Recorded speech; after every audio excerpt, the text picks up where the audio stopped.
Zoom is not working.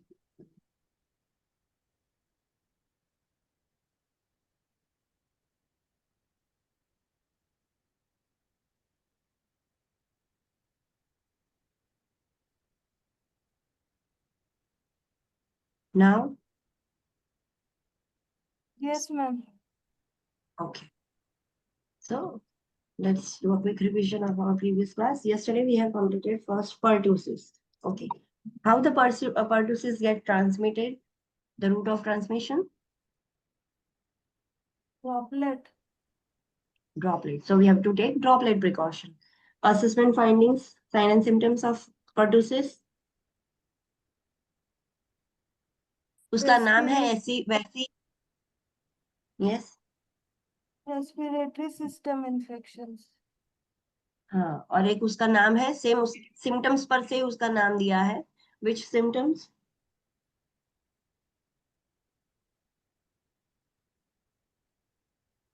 उसका दूसरा नाम है, वो उसके सिम्टम से दिया गया है पर्टुसिस का. whooping cough. यस. सो जब क्लाइंट इनहेल करता है, इंस्पिरेशन के वक्त लाउड साउंड आता है, वूपिंग साउंड आता है. वो कॉफिंग के वक्त भी आ सकता है. सो इसीलिए वो whooping sound that is only present in the pertussis. तो वो वूपिंग एक डिस्टिंक्ट साउंड है जो पर्टुसिस में होता है. एंड धीरे धीरे कॉफ भी बढ़ता जाएगा. जैसे जैसे इन्फेक्शन बढ़ेगा वैसे वैसे कॉफ की सिवियरिटी भी बढ़ेगी. दूसरा क्या चीज होगा?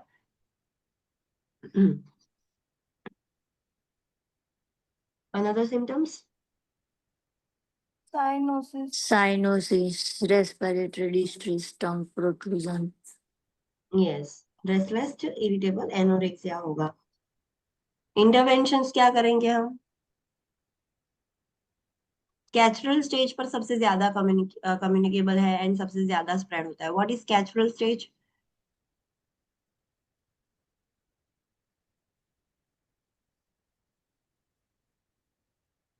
कैचुरल स्टेज क्या है?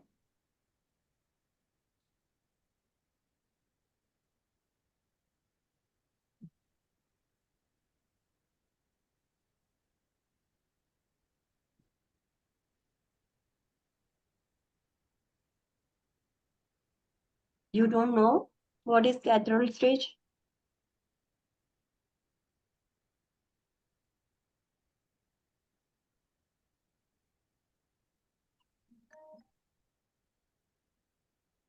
No one? You forgot it? What is this stage? Body के कहीं कहीं कहीं से भी डिस्चार्ज आना. ओके. कोई भी नॉट कहीं. हाँ, कोई भी पार्ट से. Okay, that is okay. But opening. हाँ, जो स्पेसिफिक जो म्यूकस मेम्ब्रेन्स है जो रेस्पिरेटरी सिस्टम की, उसमें से डिस्चार्ज हो रहा है after infection due to inflammatory reaction. हमें पता है कि वहां से म्यूकस सिक्रीट होता है. सो म्यूकस जब सिक्रीट हो रहा है that is called as catarrhal stage. So सब तब वो उस टाइम पर सबसे ज्यादा स्प्रेड होता है. सो ये चाइल्ड को हमें आइसोलेट करना होगा, ड्रॉपलेट प्रिकॉशंस लेने होंगे. अदर देन दैट फिर हम क्या करेंगे?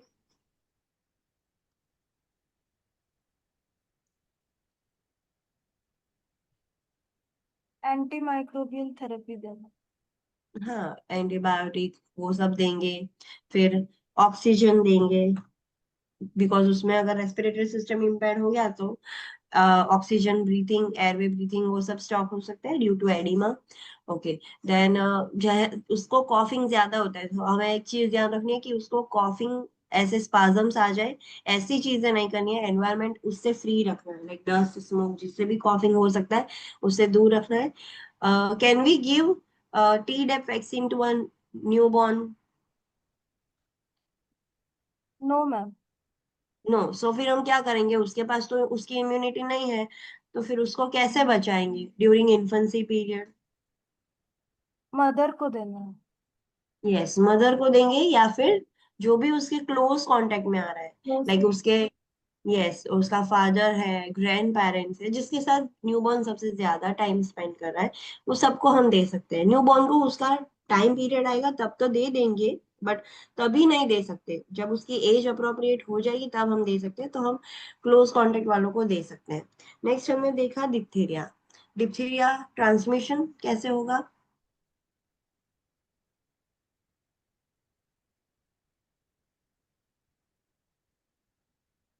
ड्रॉपलेट। Droplet, only droplet?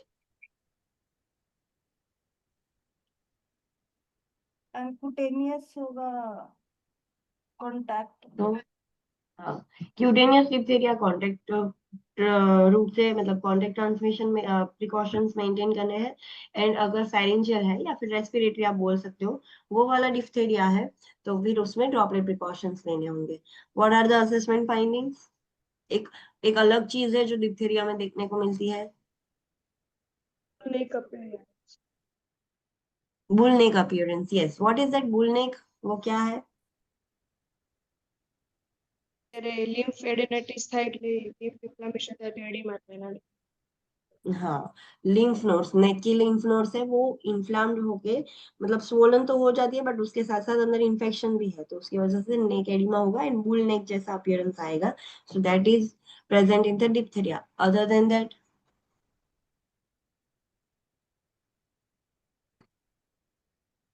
दूसरी क्या चीजें होंगी? फोल स्मेलिंग, पुरुलेंट डिस्चार्ज। हाँ, जो म्यूकस है वो बहुत फाउल स्मेलिंग होगा, म्यूकोप्लूरेंट डिस्चार्ज होगा जो निकल रहा है वो।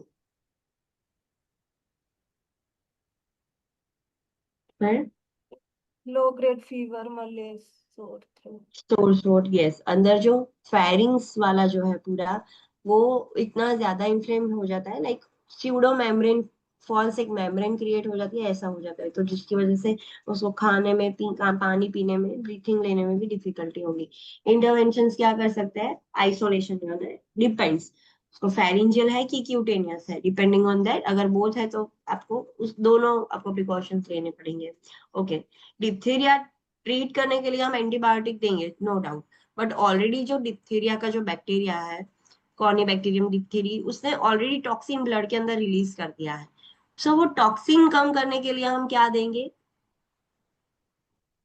Test dose, skin test dose. Okay, उसकी मेडिकेशन है diphtheria antitoxin. Skin test antitoxin देने से पहले करना है। Understand?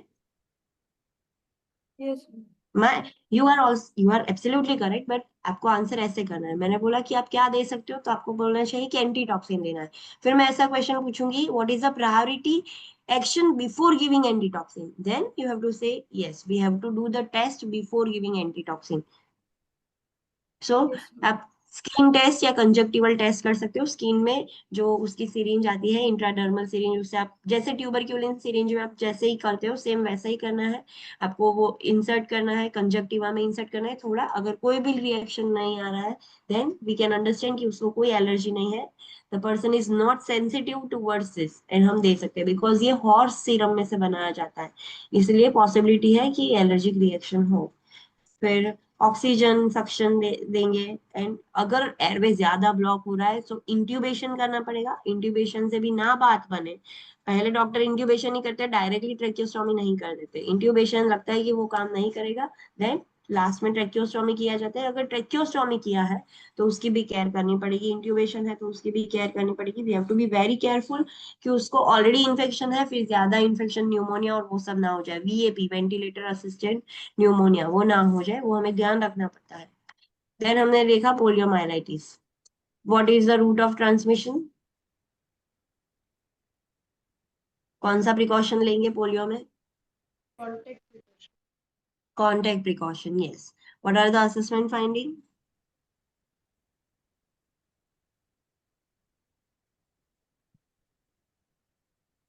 Fever, malaise, anorexia, nausea, headache, sore throat. Okay, फिर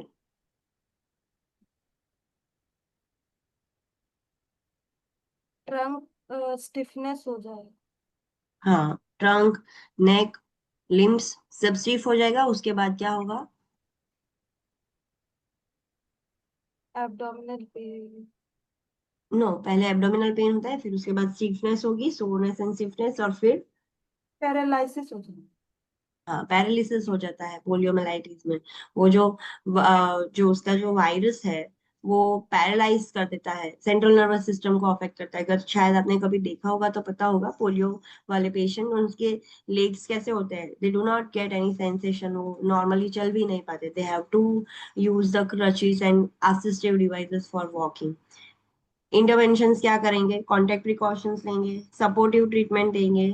यस, रेस्पिरेटरी पैरालिसिस हो रहा है, बट उसमें भी अगर रेस्पिरेटरी मसल्स पैरालाइज हो गए, रेस्पिरेटरी पैरालिसिस हो गया तो प्रॉब्लम हो जाएगा, उसकी डेथ हो सकती है। सो वो हमें खास ध्यान रखना है, एंड उसको फिजिकल थेरापी, फिजियोथेरापी देनी पड़ेगी। तो उसके बाद हमने देखा scarlet fever. What is the transmission, route of transmission? Droplet.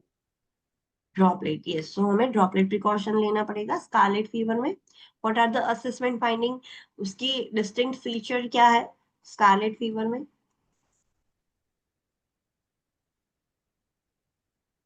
First day white tongue was there, strawberry tongue, and then third day मतलब red strawberry tongue. Yes, white strawberry tongue and red strawberry tongue. So this is the different feature, and another एक sign थी, कौन सी sign? Fast sign. Pastia sign. वो क्या है, फास्टियर sign क्या है? ડીપ ક્રીઝીસ અને જોઈન્ટ ફોલ્ડ હોય ત્યાં રેડ લાઇન્સ નથી થઈ જાય, यस, પેટેક્યુલાઇઝ। रेड लाइंस, पेटिकियल लाइंस हो जाएगी, सो दैट इज पास्टियर साइंस जो स्कारलेट फीवर में होती है। सो आप ये सिम्टम्स से भी याद कर सकते हो कि फर्स्ट डे पर इतने सिम्टम्स होंगे, थर्ड डे पर इतने सिम्टम्स होंगे। बाकी सारे सिम्टम्स वो ही लिख कर है, वो ही आपको लिख कर डिस्क्राइब किए गए हैं। डिस्क्वेमेशन होगा, स्किन पीलिंग होगा, टॉन्सिल्स भी एकदम रेड हो जाएंगे, वहां पर भी एक्सुडेट्स, वाइट वाइट एक्सुडेट्स होंगे। फेरिंग्स एकदम एडिमेटस होके पूरा रेड रेड हो जाएगा, बीफी रेड। इंटरवेंशन क्या करने हैं, ड्रॉपलेट प्रिकॉशंस तो लेने हैं, but even we are giving antibiotics, ऐसा नहीं है कि अभी एंटीबायोटिक्स का फर्स्ट डोज दे दिया तो अभी इन्फेक्शन अभी स्प्रेड नहीं हो सकता। No, after initiating antibiotics first 24 hours तक भी हमें अभी भी मेंटेन करने पड़ेंगे ड्रॉपलेट प्रिकॉशंस, वरना अभी भी ट्रांसमिशन हो सकता है। उसको सपोर्टिव थेरापी देंगे, फ्लूइड इनटेक और वो सब ध्यान रखेंगे। नेक्स्ट कंडीशन हमने देखी थी, that was erythema infectiosum. Another name is fifth disease. What is the route of transmission? Unknown.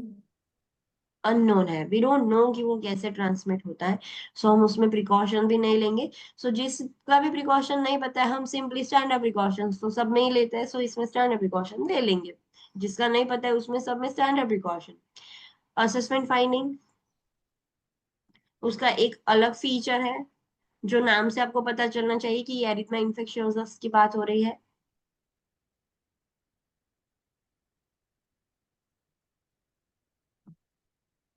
Slap cheek appearance. Yes, slap cheek appearance, erythema on the face, cheeks पर red red हो जाएगा, ऐसा कि किसी ने चांटा मारा हो। सो आपको ऐसा लिख कर आए, सो आपको समझ जाना है कि पेशेंट को एरिथमा इन्फेक्शियोसस है। कुछ डिजीज कंडीशन की कुछ एक स्पेसिफिक साइंस होती है, वो आपको क्वेश्चंस में हिंट देने के लिए वो जरूर डालेंगे, to give you the hint. We are not doctors, it is not our duty to diagnose the disease, but हमें एटलीस्ट वो पता चले कि उसको क्या है, तो हम इंटरवेंशन हमारे काम की चीज है, नर्सिंग इंटरवेंशन। सो वो ऑलवेज वो आपको कुछ ऐसा हिंट देंगे क्वेश्चन में जिससे आप आइडेंटिफाई कर पाओ कि ये डिजीज कौन सा है। सो ये सारे हिंट्स, क्लूज आपको आइडेंटिफाई करने की प्रैक्टिस करनी है। सो जब भी क्वेश्चन में एरिथमा ऐसा लिखा हो कि erythema on the face is looking like the child has been slapped, ऐसा कुछ इनडायरेक्टली भी लिखा हो, बट ऐसा कुछ भी लिखा है तो दिस डायरेक्टली इंडिकेट्स उसको एरिथमा इन्फेक्शियोसिस है। Another things, another assessment findings, rash से पहले कैसे सिम्टम्स होंगे, रैश के बाद, मतलब पूरा रैश का स्टेजेस, पहले स्टार्ट होता है एरिथमा, फिर एरिथमा स्टार्ट होने के बाद क्या होगा,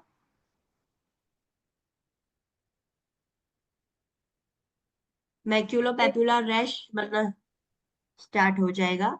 वो धीरे धीरे प्रॉक्सिमल से डिस्टल एक्सट्रीमिटीज पर आगे बढ़ेगा। एंड थर्ड में क्या होता है, सारे जो रैशेस से या जो भी मैक्यूलोपैपुलर जो अपीयरेंस था वो सब कुछ रिड्यूस हो जाएगा। हाँ, बट अगर वो कुछ ऐसी हार्श एक्टिविटीज कर रहा है, लाइक सनलाइट में जा रहा है, एक्सेस कोल्ड में जा रहा है, इरिटेशन हो रहा है, ऐसा कुछ भी होगा तो वो फिर से भी अपियर हो सकता है।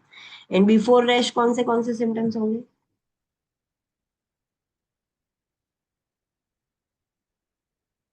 Mild fever, headache, runny knows.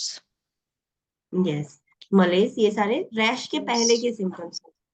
What are the interventions, we don't know, like उसमें हॉस्पिटलाइज तो करने की जरूरत भी नहीं है, एंड प्रिकॉशंस हमें पता ही नहीं है, तो प्रिकॉशंस उसकी बात ही नहीं कही है। फिर सपोर्टिव ट्रीटमेंट देंगे, and what is the really important point?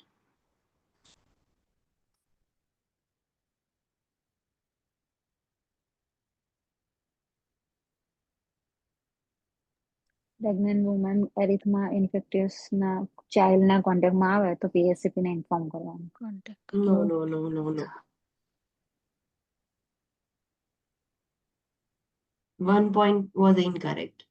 If pregnant woman છે, કોઈ બી ચાઇલ્ડ છે એવું કે જે કમ્યુનિકેબલ ડિસીઝના કોન્ટેક્ટમાં આવે છે તો એના PHCP નો કોન્ટેક્ટ કરવો જરૂરી. Yes, they are not talking about the pregnant woman coming in the contact with child having erythema infectiosum. No, they are not talking about that. They are saying if a child comes in a contact with any child who is having communicable disease, then the pregnant woman has to contact the PHCP. Got it? Yes. Okay. Then next condition is infectious mononucleosis. What is the route of transmission? Direct intimate contact. Yes, direct intimate contact is the route of transmission. So we have to advise the patient, you have to avoid the direct intimate contact. Sexual contact avoid karna hai. What are the assessment findings?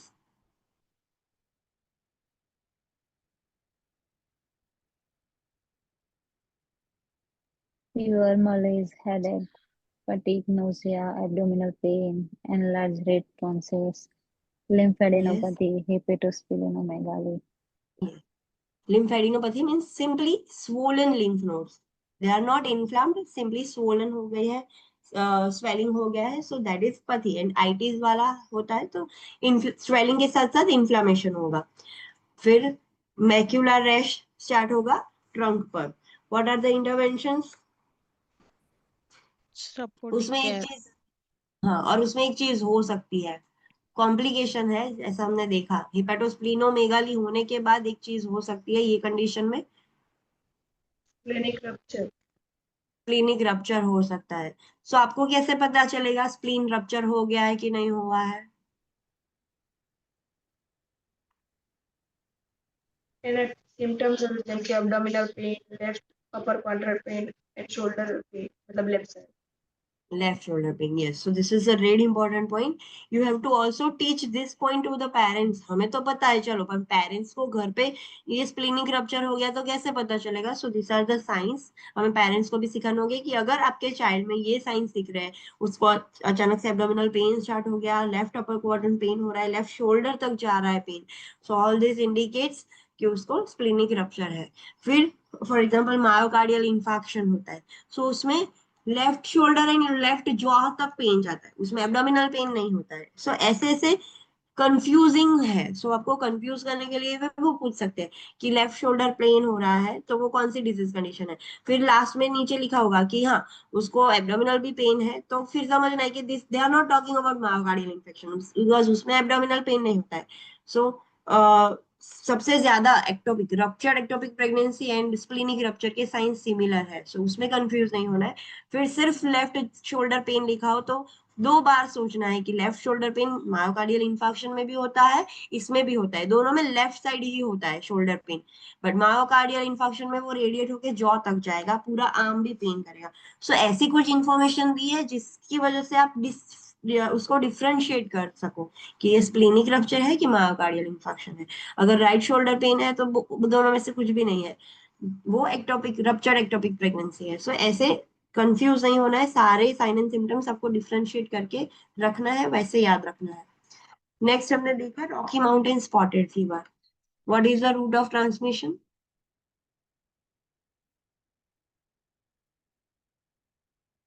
Bite of infected tick.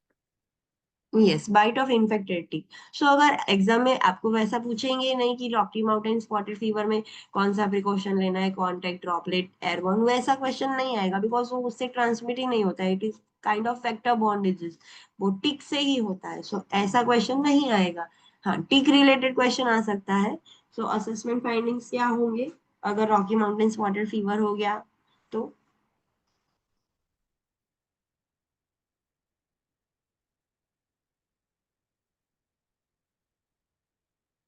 What are the assessment findings?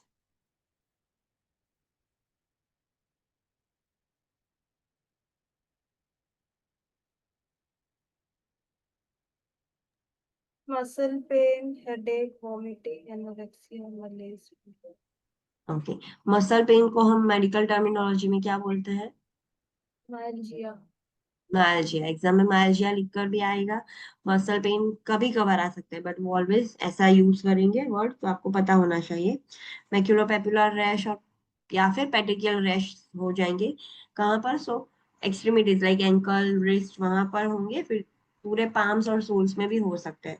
Intervention क्या करनी है? अगर हो जाता है तो antibiotics देंगे, supportive care देंगे, and always we have to teach कि जहां पर टिक्स ज्यादा है, टिक बाइट से हमें बचना है। टिक बाइट से कैसे बचाएंगे चाइल्ड को?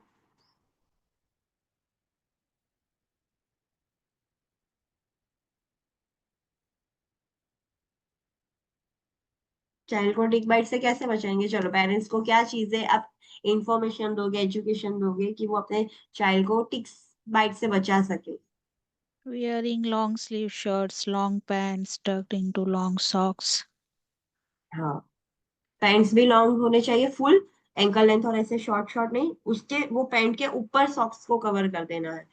और जो भी कपड़े पहने हैं लॉन्ग स्लीव वाले प्रॉपर पैंट्स और जो भी है वो कैसे कलर के होने चाहिए? Light color. Light colour. What is the reason? Light colour हो तो टिक अट्रैक्ट नहीं होता, इसीलिए। ना दिखे जल्दी से. हाँ, सो रैशनल भी याद रखना है। ऐसा एग्जाम में लिखा है कि पेरेंट्स वो ऐसा है कि फर्दर इंटरवेंशंस या फर्दर एजुकेशन की जरूरत है। कौन सा स्टेटमेंट? सारे स्टेटमेंट करेक्ट थे, एक स्टेटमेंट में ऐसा लिखा कि I have to make my child wear a light colour cloth because the light colour repels the tick. So this is incorrect. Light colour cloth पहना है वो सही है, बट उसका रीजन गलत दिया है उसने। सो वो आपका आंसर होगा। सो ऐसे भी रैशनल याद रखना पड़ेगा कि वो आपको ट्विस्ट करके पूछ सकते हैं। फिर क्या करना है और क्या चीज एजुकेट करोगे आप? झाड़ी वाले में से ज्यादा जाना है, क्लीन रास्ता यूज नहीं करना है। क्लीन रास्ता यूज क्लीन करना. रास्ते से जाना है, झाड़ियों में से नहीं जाना है. हाँ, बिकॉज उसमें टिक्स ज्यादा होगी। यस। घर में अगर बैकयार्ड है तो उसको रेगुलरली क्लीन करना है कि बहुत बड़ी बड़ी ऐसे ग्रास ना हो जाए, जंगल झाड़ी जैसा ना हो जाए। एंड जब भी ऐसे ऐसी जगह पर जा रहे हो, कहीं चलो कैंपिंग करने गए हैं, घूमने गए हैं, या फिर कोई ऐसी भी जगह है, तो ऑलवेज चाइल्ड के क्लोथ्स पर इंसेक्ट रिपेलेंट लगा देना है। हाँ, बट अगर बहुत छोटा बच्चा है, इन्फेंट है या स्मॉल चाइल्ड है, तो उसमें बहुत कॉशियस रहना है कि वो like they use to chew the clothes, so ऐसा कुछ ना हो कि उसके वो इंजेक्शन में आ जाए। सो उनमें बहुत केयरफुल रहना है। डॉग्स में भी ये टिक्स प्रेजेंट होते हैं, सो डॉग्स को भी हम लगा कर देंगे वो रिपेलेंट। एंड अगर टिक बाइट हो गया है तो उसको रिमूव कैसे करना है? हाउ टू रिमूव द टिक? वो बहुत ऐसे जकड़ कर रखती है, आप उसको खींचने का ट्राई करोगे, सो ऐसा हो सकता है कि वो टूट जाए, मतलब वो मर जाएगी बट कुछ पोर्शन उसका रह जाएगा। वो बहुत जिद्दी होती है टिक। फिर रिमूव कैसे करेंगे?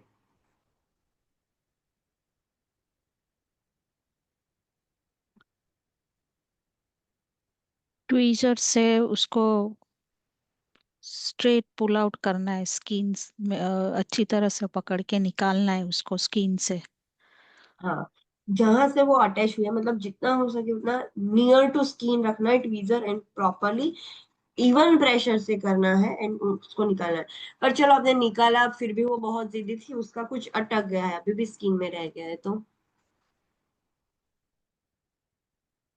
स्टेराइल नीडल से निकालना है. नीडल से। फिर आपने हमें ऐसे जब लाइक वुडन वो हो जाता है तो हमें कैसे निकालते हैं? सो वैसे स्टेराइल नीडल से निकालना है। अगर आप बाहर है, ऐसा कुछ है नहीं आपके पास, तो फिर क्या करोगे?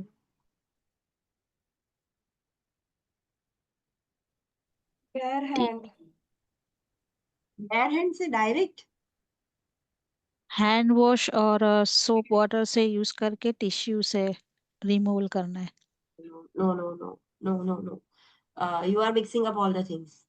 अगेन फिर से रिपीट करो, कैसे रिमूव करना है, चलो फिर से बोलो। how to remove if you do not have any tweezers or anything like this. So क्या कैसे remove करोगे आप? બેર હેન્ડ થી કરીએ તો ટિશ્યુ યુઝ કરવાનું રિમૂવ કરવાના માટે અને પછી હેન્ડ વોશિંગ કરી દેવાના સોપ વોટર. हाँ यस, आपने जो पहले स्टेटमेंट दिया उसमें ऐसा मुझे लगा कि सोप एंड वाटर यूज करना है उस पर, एंड नो, ऐसा नहीं. बायर हैंड से आप डायरेक्टली सीधा उसको नहीं पकड़ सकते, टिश्यू लेना है, फिर टिश्यू से ऐसे पकड़कर उसको निकालना है, एंड आपको हाथ भी धोना है, एंड जो भी वो टिक है वो आपको कैरी करके ले जाना है हॉस्पिटल. सो एक ग्लास जार में या कोई भी प्लास्टिक बैग में कुछ किसी में भी लेकर जाना है, सो वो आइडेंटिफाई कर सके कि कौन सा टिक है, कैसा है. हमें नहीं पता है कि लाइक टिक्स की भी लाइक डेंगू के मॉस्किटोज कैसे अलग होते हैं, व्हाइट एंड ब्लैक स्पॉट्स वाले. सो वी डोंट नो, ये तो हमें पता है बट ऐसे टिक्स का बारे में हमें पता नहीं है. सो उसको कैरी करके ले जाना है तो वो ट्रीटमेंट आइडेंटिफाई कर सके कि कौन सा टिक है, उसको हुआ है कि नहीं, वो सब आइडेंटिफिकेशन में हेल्प हो. सो ये सारी चीज आपको ध्यान रखनी है. Then we have seen community associated methicillin resistant staphylococcus aureus. वो क्या है?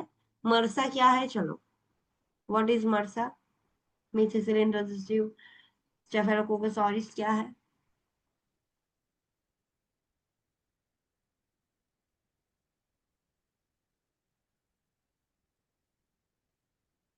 એક સ્ટ્રેન છે જે સ્ટેફાઇલોકોકસ ઓરિયસ બેક્ટેરિયા છે ને જેના મેથિસિલિન છે જેનાથી રેસિસ્ટન્ટ થઈ ગઈ એમ અને મોસ્ટલી हाँ એમાં થાય જે હોસ્પિટલાઇઝ હોય ને એમને.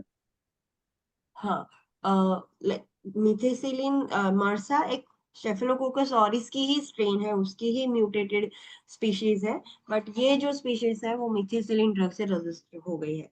There are two types of MRSA. Which to?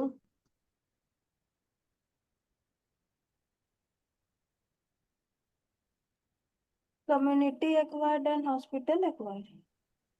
Yes, community acquired and hospital acquired. Hospital acquired कब बोलेंगे? जब वो ऑलरेडी पर्सन हॉस्पिटल में है, हॉस्पिटल में से उसको लगा. कम्युनिटी एक्वायर्ड मर्सा किसको बोलेंगे? એવું કે જે મતલબ હોસ્પિટલના કે એવા કોઈ કોન્ટેક્ટમાં આવ્યું જ નહીં પણ સ્ટીલ એનો પ્રોબ્લેમ. हाँ, लास्ट 1 ईयर में वो कभी भी हॉस्पिटल नहीं गया है, ना हॉस्पिटल में एडमिट हुआ है, ना कोई प्रोसीजर करवाई है, फिर भी उसको मरसा हुआ है. सो उस पेशेंट में हम ऐसा नहीं बोलेंगे कि उसको हॉस्पिटल अक्वायर्ड मरसा है, उसको कम्युनिटी एसोसिएटेड मरसा हुआ है. इन कम्युनिटी एसोसिएटेड मरसा किन लोगों को ज्यादा होता है? ऐसे लोग, इतना याद रखना है सिंपल वर्ड्स में, ऐसे लोग जो ग्रुप में रहते हैं. सो सारे ऐसे लोग आ जाएंगे: athletes, prisoners, day care attendants, military recruits, person who are abusing the drugs, crowded settings में रह रहे हैं, डॉर्मिटरीज में रह रहे हैं, पुअर हाइजीन प्रैक्टिस है जिनकी, फिर कंटामिनेटेड आइटम्स यूज करेंगे, शेयर करेंगे एक दूसरे की आइटम्स, पर्सनल इक्विपमेंट्स, टॉवेल और ये सब शेयर करने से भी ये सब होता है. टैटूज अगर जहां पर करवा रहे हैं वो प्रॉपरली उनकी लाइक पॉलिसी अच्छे से नहीं कर रहे हैं, टैटू में सब में कॉमन नीडल यूज कर रहे हैं, सिर्फ वॉश करके कर रहे हैं. सो ये सारी सिस्टम, ये सारी चीजों से होता है. सो ये चीजें बहुत ध्यान रखनी पड़ेगी. प्रिवेंटिव मेजर्स हम प्रिवेंट कैसे कर सकते हैं? ओके, अगर ये बैक्टीरिया मतलब कम्युनिटी एसोसिएटेड मर्सास, ये एक ऐसे बैक्टीरिया है वो स्किन पर होते हैं. जब आपको वुंड कुछ लगता है एंड वो आप प्रॉपरली मेंटेन नहीं करोगे, कुछ कट है तो उसके अंदर से बॉडी के अंदर चले जाएंगे. अगर वो ब्लड में चले गए तो पूरी बॉडी में इन्फेक्शन हो सकता है. तो उसकी वजह से sepsis, septic shock and death भी हो सकती है. दूसरी क्या चीजें हो सकती है? What are the complications? ये डिजीज कंडीशन से क्या होगा?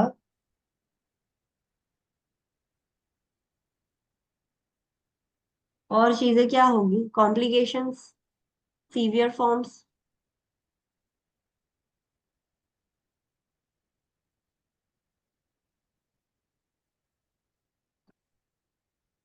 Six point, I am talking about 6 point. इससे क्या हो सकता है? अगर वो, pneumonia, organ हाँ, failure, death. ये cellulitis, endocarditis, osteomyelitis, septic septic arthritis, arthritis, toxic shock syndrome हो सकता है, pneumonia, pneumonia, organ organ failure. failure. Sepsis में ऐसा ही होता है, सेप्टिक शॉक होता है तब मल्टीपल ऑर्गन फेल्स हो जाते हैं, अल्टीमेटली डेथ हो जाएगी पेशेंट की. सो this is the worst form. अगर उसको अर्ली ट्रीट नहीं किया, ज्यादा हो गया, तो ये सब भी हो सकता है पेशेंट को. आप उसको प्रिवेंट कैसे करेंगे? How to prevent the CMRSA? Hand washing सिर्फ yes, proper hand washing, strict aseptic technique use करनी है। फिर personal personal item item sharing avoid कर पर्सनल नहीं हाइजीन। कर, यस, पर्सनल आइटम शेयर्स नहीं करनी है, पर्सनल हाइजीन रखेंगे। फिर जो भी लाइक इक्विपमेंट्स ऐसे हैं कि जो शेयर हो सकते हैं, फॉर एग्जांपल हम सिंपल बात करें कि एथलीट्स होते हैं वो कुछ ऐसे डिवाइसेस यूज करते हैं। फिर आपने देखा होगा कि जो स्विमिंग करने जाते हैं उनकी कैप, गोगल्स, ये सब शेयर करते हैं। सो ऐसी कुछ जो शेयर करी जा सकती है कि चलो सब लोगों में एक होगी। फॉर एग्जाम्पल अब जब कुछ वाटर पार्क जाते हैं तो वहां पर वो लोग क्लोथ्स देते हैं, वी डोंट नो कि किसने पहना था, किसका क्लीन हुआ है। सो ये सारी चीजें रेगुलर क्लीन होनी चाहिए। अगर नहीं होगी, किसी को इन्फेक्शन होगा तो आपको भी हो सकता है। सो ये सारी कुछ ऐसी चीजें कि जो शेयर हो रही है उसका क्लीनिंग रखना है। Without cleaning we can not share this equipments. Personal items है, पर्सनल हाइजीन रिलेटेड आइटम्स हम शेयर नहीं कर सकते। यस, हॉस्पिटल में कोई भी पेशेंट आता है, उसको कुछ वुंड है, सो हम कितना उसको प्रॉपरली क्लीन करते हैं, ड्रेसिंग करके क्लोज रखते हैं। हम उसको ओपन, हर लाइक माइनर है तो हम उसको क्लीन करके ओपन छोड़ेंगे, उसके ऊपर रेगुलर दवाई लगाएंगे, एंटीबायोटिक सब लगाएंगे, बट ऐसे ही ओपन नहीं छोड़ सकते बिकॉज वो वुंड से उसको बैक्टीरिया को एंट्री मिल सकती है। सो ये सारी चीजें ध्यान रखनी है। कहीं पर भी पेशेंट को बोलना है कि टैटू करवाने जा रहे हो, पियर्सिंग के लिए जा रहे हो, बॉडी पियर्सिंग के लिए, सो वो लोग proper strict aseptic technique use कर रहे हैं कि नहीं, वो भी ध्यान रखना पड़ेगा। सो ये सारी चीजें प्रिवेंशन में यूज होगी। असेसमेंट, जिसको भी सीएमआरसा होगा उसके साइन एंड सिम्टम्स कैसे होंगे? पहले तो वो स्किन में से ही एंटर होगा, तो वहां पर कैसे सिम्टम होंगे at the entry site? Red swollen area. Hmm, वो जो वुंड है वो एकदम रेड हो जाएगा, स्वोलन हो जाएगा। फिर warmth around the area. Yes, warm आपको फील होगा, वार्म टू टच होगा, एंड उसके अंदर से पस का फर्स्ट ड्रेनेज होगा। यस पस निकलेगा, पेन होगा उसको, पेन और होगा। फीवर भी आएगा। फीवर। यस, अगर इन्फेक्शन बढ़ गया है, अभी वो लोकलाइज नहीं रहा है, वो ब्लड स्ट्रीम में एंटर होके बढ़ गया है, तो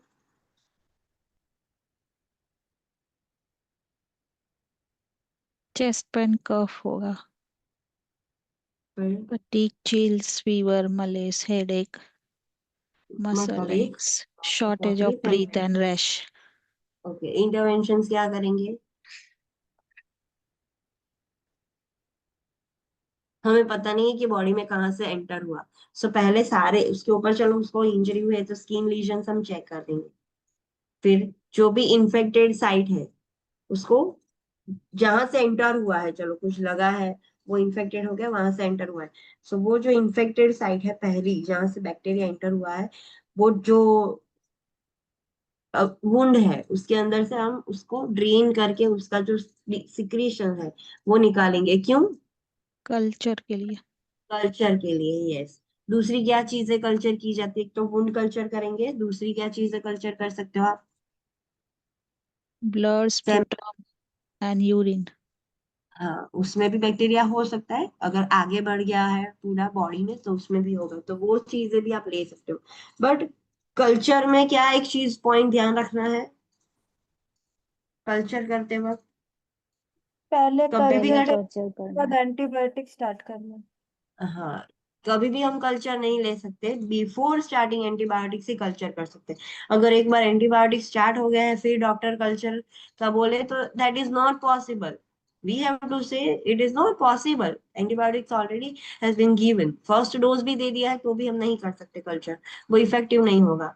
एंड पेशेंट को एंड उसके फैमिली मेंबर्स को एजुकेशन देंगे कि कैसे आप कॉजेस है उसको प्रिवेंट कर सकते हैं, उसके साइन एंड सिम्टम्स क्या है। जो डॉर्मिटरीज में रहते हैं, जो क्लोज ऐसे ग्रुप्स में रहते हैं, क्राउडेड रीजन में रहते हैं, उनको बोलना है कि ये सारी ऐसे शेयरिंग मत करो, ये इससे सीएम ऐसा होता है, ऐसे सब एजुकेशन देंगे। उसके बाद हमने देखा इन्फ्लुएंजा, इन्फ्लुएंजा कैसे ट्रांसमिट होता है?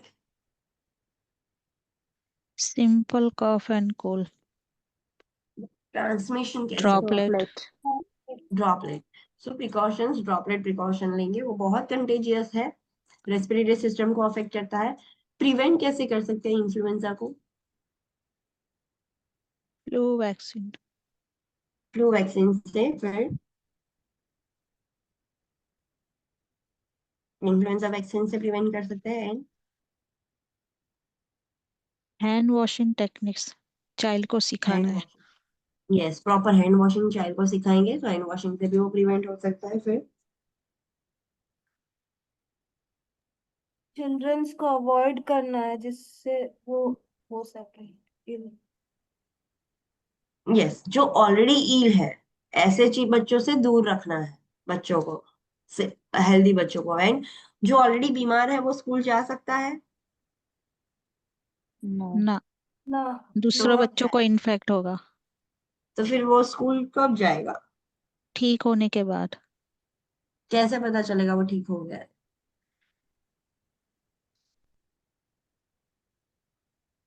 फीवर फ्री हो जाने के बाद, एटलीस्ट 24 आवर्स। पर अब एंटीबायोटिक, एंटीबायोटिक, हाँ, बिना एंटीबायोटिक लिए बिना 24 आवर्स में अगर उसको फीवर ठीक होता है तो पता चलेगा।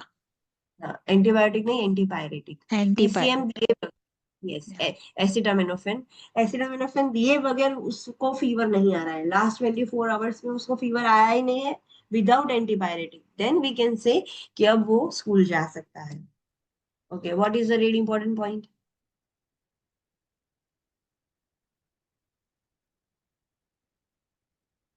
ફ્લૂના સિમ્ટમ્સ એક વીક સુધી રહે પણ જો એક વીક થી વધારે હોય તો એ કોમ્પ્લિકેશન જેવું સસ્પેક્ટેડ થાય। हाँ, आइडियली फ्लू एक वीक में वो रिजॉल्व हो जाता है, मैक्सिमम एक वीक, उससे कम ही रहता है, बट मैक्सिमम एक week.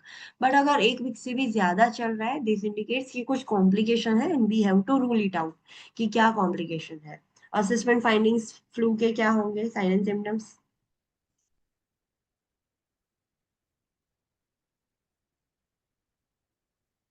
What are headache, the sign and symptoms? body ache, fatigue, chills, cough, congestion, sore throat, yes, loss of anorexia, appetite, vomiting, fever, diarrhoea, sudden nose, watery eyes, and वो सारे उसके sign and symptoms है। Interventions क्या कर सकते हैं? Antiviral medication. Antiviral medication, fluids देंगे, आराम करवाएंगे।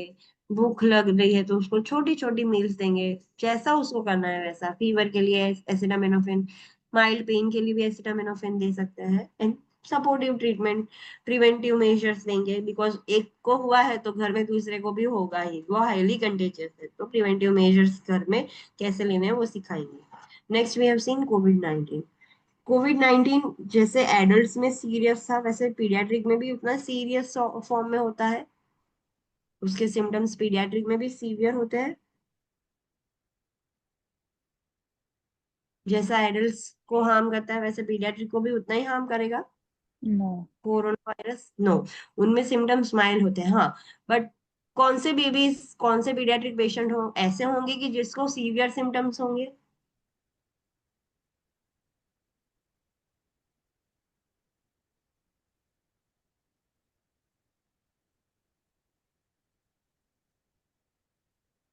कौन से पीडियाट्रिक पेशेंट ऐसे हैं, जस्ट लाइक एडल्ट, एडल्ट में भी कुछ ऐसे पेशेंट है, पीडियाट्रिक में भी कुछ ऐसे पेशेंट है, उनको सीवियर सिम्टम्स आएंगे।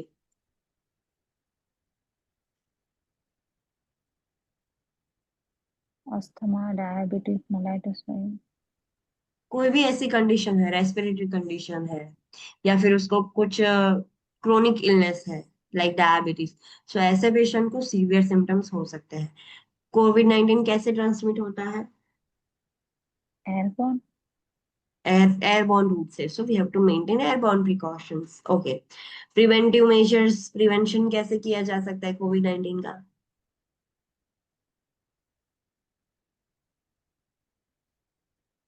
हाउ टू प्रिवेंट कोविड-19? Maintaining 6 feet social distancing, wearing yes, mask, hand washing, hand hygiene, coughing, mask, sneezing करे तो सो elbow રાખવાનો।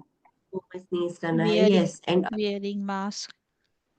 यस, बार बार फेस को टच नहीं करना है, सरफेसेस सब क्लीन रखना है, सैनिटाइजर से। सो ये सारी चीजों से प्रिवेंशन हो सकता है। एक रेयर कंडीशन है, एक रेयर कॉम्प्लिकेशन है कोरोना वायरस की वजह से होती है। What is that complication?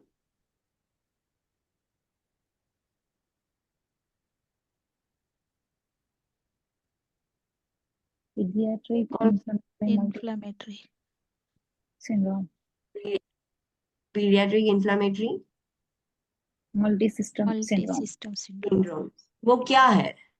What is this? PIMS क्या है?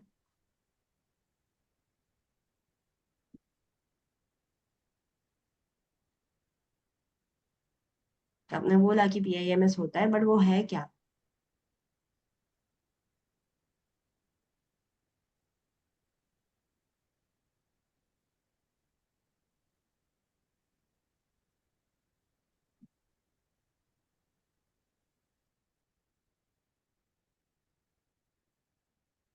What is PIMS? It is an inflammation of blood vessels throughout the body, which can affect the vital organs of the body. Yes, PIMS एक ऐसी condition है जिसमें पूरी body की blood vessels इन्फ्लाम हो जाती है। अगर वो इन्फ्लाम हो जाएगी तो ब्लड फ्लो ऑब्स्ट्रक्ट हो जाएगा, वाइटल ऑर्गन्स को ब्लड फ्लो ही नहीं मिलेगा, वाइटल ऑर्गन फेल हो जाएंगे। एंड ये सिमिलर, ऐसा कौन सी कंडीशन में ऐसा होता है जिसमें पूरी ब्लड वेसल्स इन्फ्लाम हो जाती है? Kawasaki disease. Kawasaki's disease and toxic shock syndrome में भी कैरेक्टरिस्टिक्स सिमिलर होंगे, बिकॉज उसमें क्या होता है, पूरी ब्लड में जो बैक्टीरिया है, जो एंटीजन है, उसके टॉक्सिन्स फ्लो हो रहे हैं, वो टॉक्सिन्स वाइटल ऑर्गन्स को वो भी डैमेज कर रहे हैं। सो उसके साइन एंड सिम्टम सिमिलर है। कैसे पता चलेगा चाइल्ड को PIMS हुआ है?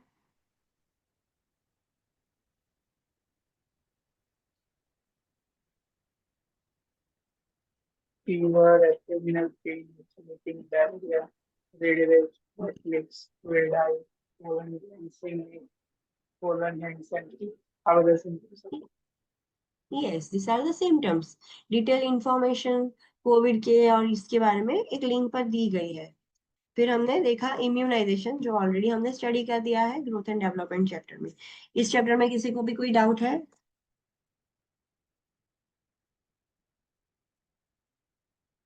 यस और no? No. No. Okay okay, so now paediatric खत्म हो गया है, this is the last chapter. Pharmacology already हमने कंप्लीट कर दिया है पीडियाट्रिक का, इन सब का। So this is the last chapter of paediatric. फिर अब हम जो चैप्टर स्टार्ट करने जा रहे हैं, that is the complex care. This is the last chapter of our syllabus. ये चैप्टर खत्म होने के बाद हमारा सिलेबस एक साइकिल कंप्लीट हो जाएगी। सो this is the last chapter of syllabus, and ये चैप्टर भी इम्पोर्टेंट है, जस्ट लाइक FON। FON कैसा है, सारे डिजीज कंडीशन में उसके अंदर उसके FON के कॉन्सेप्ट्स आते हैं। Complex care is same like that. आपको जो भी डिजीज कंडीशन आएगी, जो भी चीजें आपको एग्जाम में पूछते हैं, उसमें कॉम्प्लेक्स केयर के कॉन्सेप्ट्स आपको मिक्स करके पूछेंगे। So it is very important to understand this chapter. Directly भी इसके अंदर से क्वेश्चंस आ सकते हैं, बट इसके कॉन्सेप्ट्स भी दूसरे क्वेश्चंस में आ सकते हैं। So that is why it is very important to understand this chapter. ये चैप्टर बहुत लेंथी है। The chapter might take 15 to 16 days to get completed. So इसीलिए मैंने ये लास्ट में रखा है कि आपको लास्ट में ये इतनी सारी, इतने टाइम तक ये इंफॉर्मेशन चालू रहेगी सिर्फ एक चैप्टर की, तो आपको याद रहे, इसीलिए मैंने ये चैप्टर लास्ट में रखा था। So ये चैप्टर भी इम्पोर्टेंट है for exam point of view. And yes, जो भी स्टूडेंट्स ऐसे हैं कि जिनके सारे चैप्टर्स कंप्लीट हो गए हैं, मेरे साथ साथ उनकी भी साइकिल एक बार पूरी कंप्लीट हो गई है, they have to be ready for exam. अभी उनको एग्जाम प्रिपरेशन के लिए रेडी होना है। After completion of this chapter I will conduct a review meeting, और जिसमें हम डिसाइड करेंगे कि अभी कौन से स्टूडेंट्स ऐसे हैं कि जिनकी साइकिल खत्म हो गई है, they have to appear for their exams. उनको अभी हार्ड वर्क अभी स्टार्ट करना पड़ेगा ज्यादा, कि वो एग्जाम के लिए अपीयर हो सके। Understand? Okay, Yes, so let's take a short break of 10 minutes, फिर हम ये चैप्टर स्टार्ट करते हैं।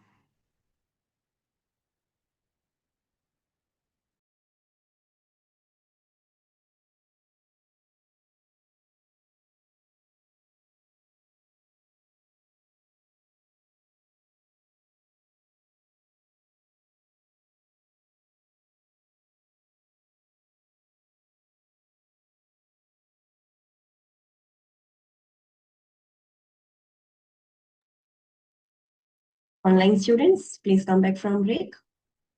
Should we start now? Yes, ma'am. Okay.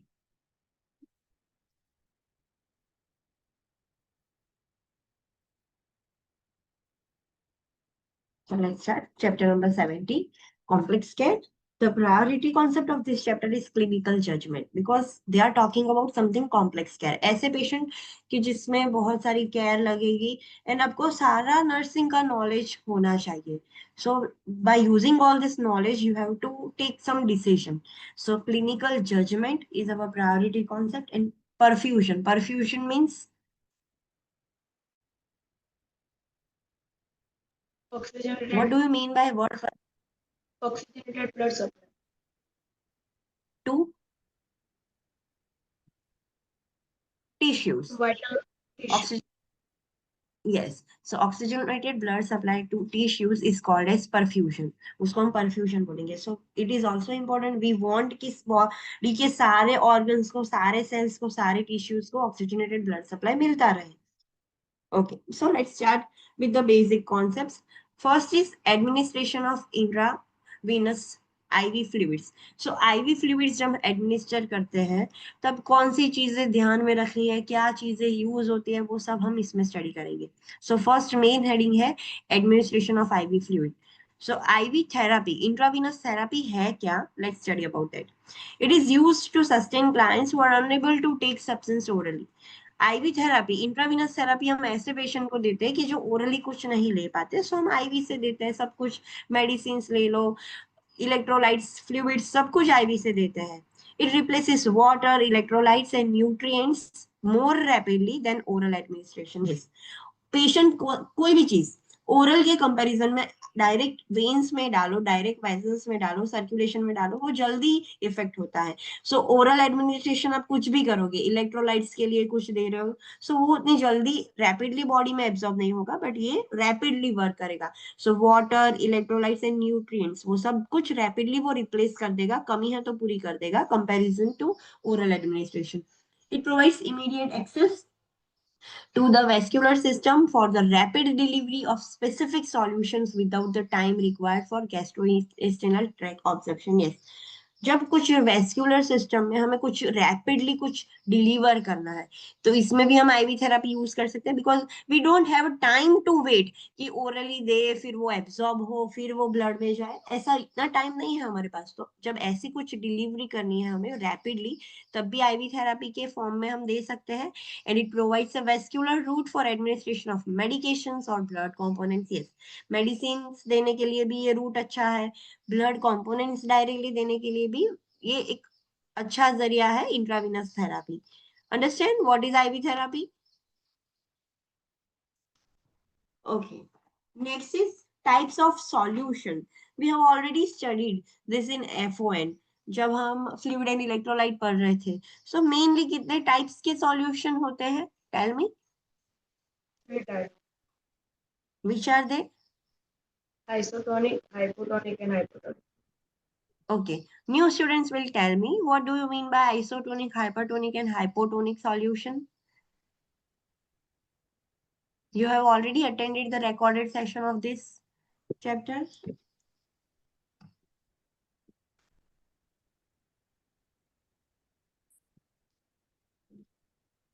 Hypotonic means lower solute concentration, less salt and more water. Water whatever. Okay. Let me ask you. Hypotonic solution है, उसका concentration lower है. सो किसका है, मतलब ब्लड का है कि सॉल्यूशन का? सॉल्यूशन का. ओके. What is hypertonic? उसमें सॉल्यूशन का ज़्यादा होता है. Okay. And what is isotonic? उसमें सब सेम सेम इक्वल होता है. हाँ. सो ये कॉन्सेप्ट याद रखने हैं. फ्लूइड इलेक्ट्रोलाइट में हमने वो भी स्टडी किया था कि वाटर कैसे मूव करता है. आइसोटोनिक सॉल्यूशन देंगे तो कोई भी मूवमेंट नहीं होगी, ना वेसल्स क्या सेल में जाएगा, ना सेल का वेसल में आएगा. हाइपोटोनिक सॉल्यूशन देंगे वेसल्स में, तो फ्लूइड कहाँ से मूव होगा, सेल से वेसल्स में या वेसल से सेल में?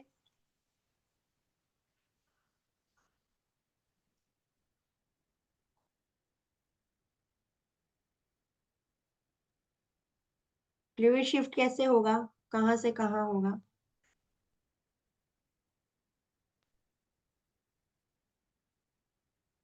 चलो बोलो. You forgot these concepts?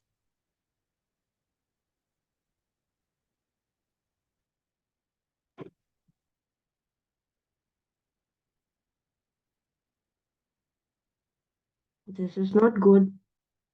Try to recall it. This is important. इसमें बार बार ऐसा आएगा, फिर आप कंफ्यूज हो जाओगे कि पानी कहाँ से कहाँ जा रहा है. And we have already clear this. चलो बोलो. हाइपोटोनिक सॉल्यूशंस आप आईवी थ्रू दे रहे हो तो फ्लूइड शिफ्ट कहाँ से कहाँ होगा? फ्लूइड मूव कैसे करता है? चलो कौन सी डायरेक्शन में मूव करता है?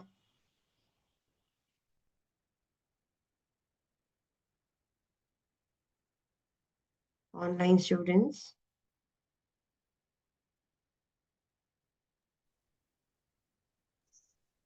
lower to higher concentration. Yes, lower concentration से हायर कॉन्सेंट्रेशन. लोअर कॉन्सेंट्रेशन मतलब कैसा लोअर कॉन्सेंट्रेशन? पानी ज्यादा है. एक एक बीकर है जिसमें 5 ग्राम सॉल्ट है, एक बीकर है जिसमें 1 ग्राम सॉल्ट है. पानी इक्वल है. सो किसका कॉन्सेंट्रेशन कम हुआ? बीकर ए का या बीकर बी का?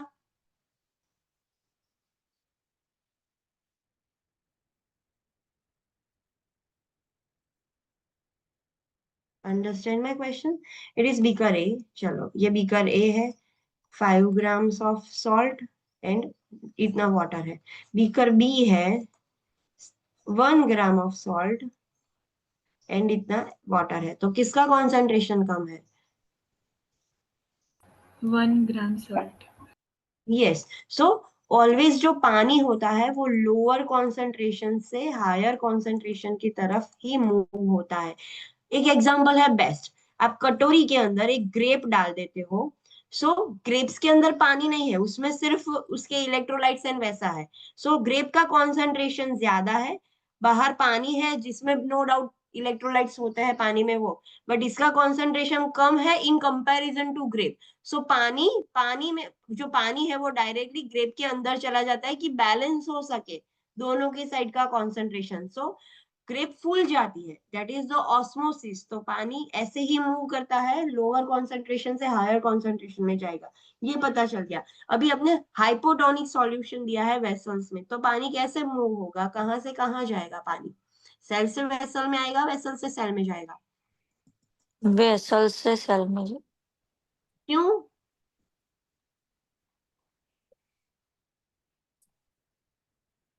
सेल में कंसंट्रेशन ज्यादा मतलब होगा. यस, सर बिकॉज हमने कम. नो ज्यादा होगा, बिकॉज हमने हाइपोटोनिक सॉल्यूशन दिया है जिसका कॉन्सेंट्रेशन ऑलरेडी कम है. सो पानी ज्यादा है तो वो एक्सेस वाटर पूरा सेल में चला जाएगा. So fluid shift from intravascular space to extra vascular या इंट्रासेल्युलर शिफ्ट होगा. अंडरस्टैंड? यस. ओके. अगर हम हाइपरटोनिक सॉल्यूशन देंगे तो फ्लूइड शिफ्ट कैसा होगा?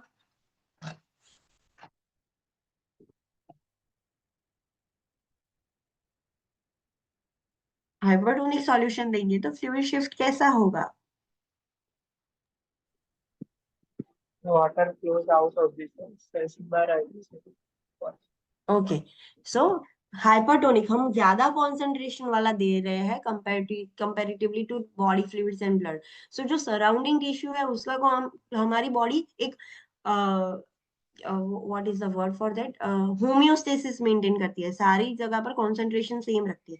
बट हमने वेसल्स के अंदर कॉन्सेंट्रेटेड सॉल्यूशन दे दिया है. सो फिर जो अभी वेसल का कॉन्सेंट्रेशन बढ़ गया है, सेल्स का कम है, सो वहां से फ्लूइड मूव होकर वेसल्स में आ जाएगा. Understand? Yes, ma'am. Yes or no? Yes, I'm not going to repeat it same things again and again. So you remember this concept. भूल मत जाना. Okay, so let's study all these things. So types of solution हम study करेंगे. Before that, this is a really important point. ये याद रखना है for your nursing practice also. Lactate ringer जो हम यहाँ पर ringer lactate बोलते हैं. In Anglo countries they used to say the word lactated ringer solution. RL को ऐसा बोलते हैं, LR बोलते हैं वहां पर. So LR solutions contains potassium and should not be administered to the clients with acute kidney injury or chronic kidney disease.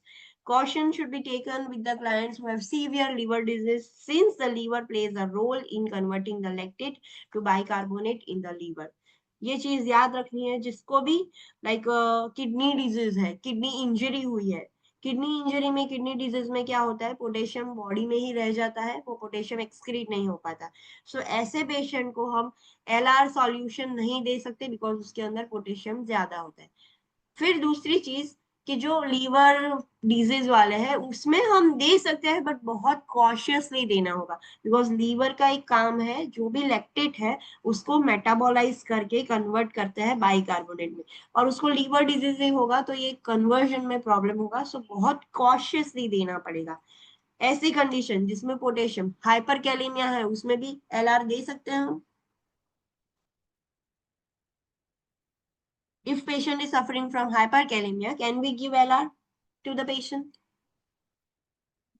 No.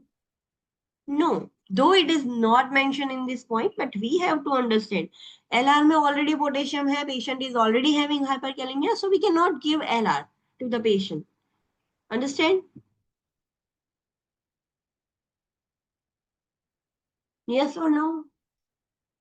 Yes. Yes. तो ये पॉइंट याद रखना है. आप जब नर्सिंग प्रैक्टिस करो तब भी आपको ये पता होना चाहिए कि कौन से पेशेंट को LR नहीं दे सकते हॉस्पिटल्स में. सो ये चीज ध्यान रखना. Okay, now let's study about the types of solution. So hypertonic, isotonic and hypotonic तो है, along with that names भी दिए हैं कौन सा solution. So 0.9% NS है normal saline, that is a isotonic solution.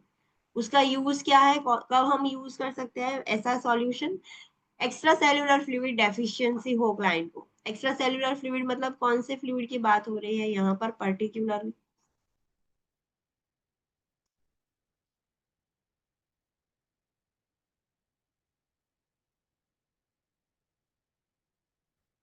Extracellular fluid means which fluid?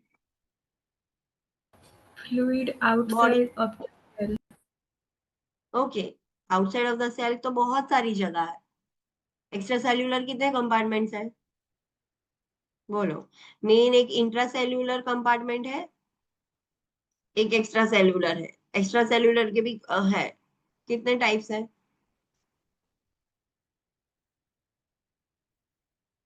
Interstitial, intervascular. Interstitial, intravascular, then Transcellular. Transcellular. तो यहाँ पर क्या, कौन से एक्स्ट्रासेल्यूलर फ्लूइड की बात हो रही है?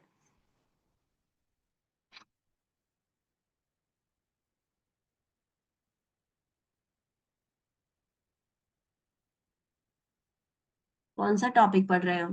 What is the name of the topic?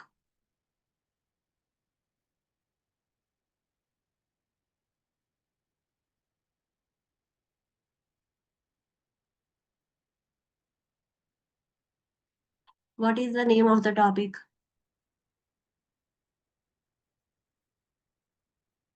Complex care. IV topic. fluids. हाँ, तो ये कौन से IV एक्स्ट्रासेल्यूलर फ्लूइड की बात हो रही है?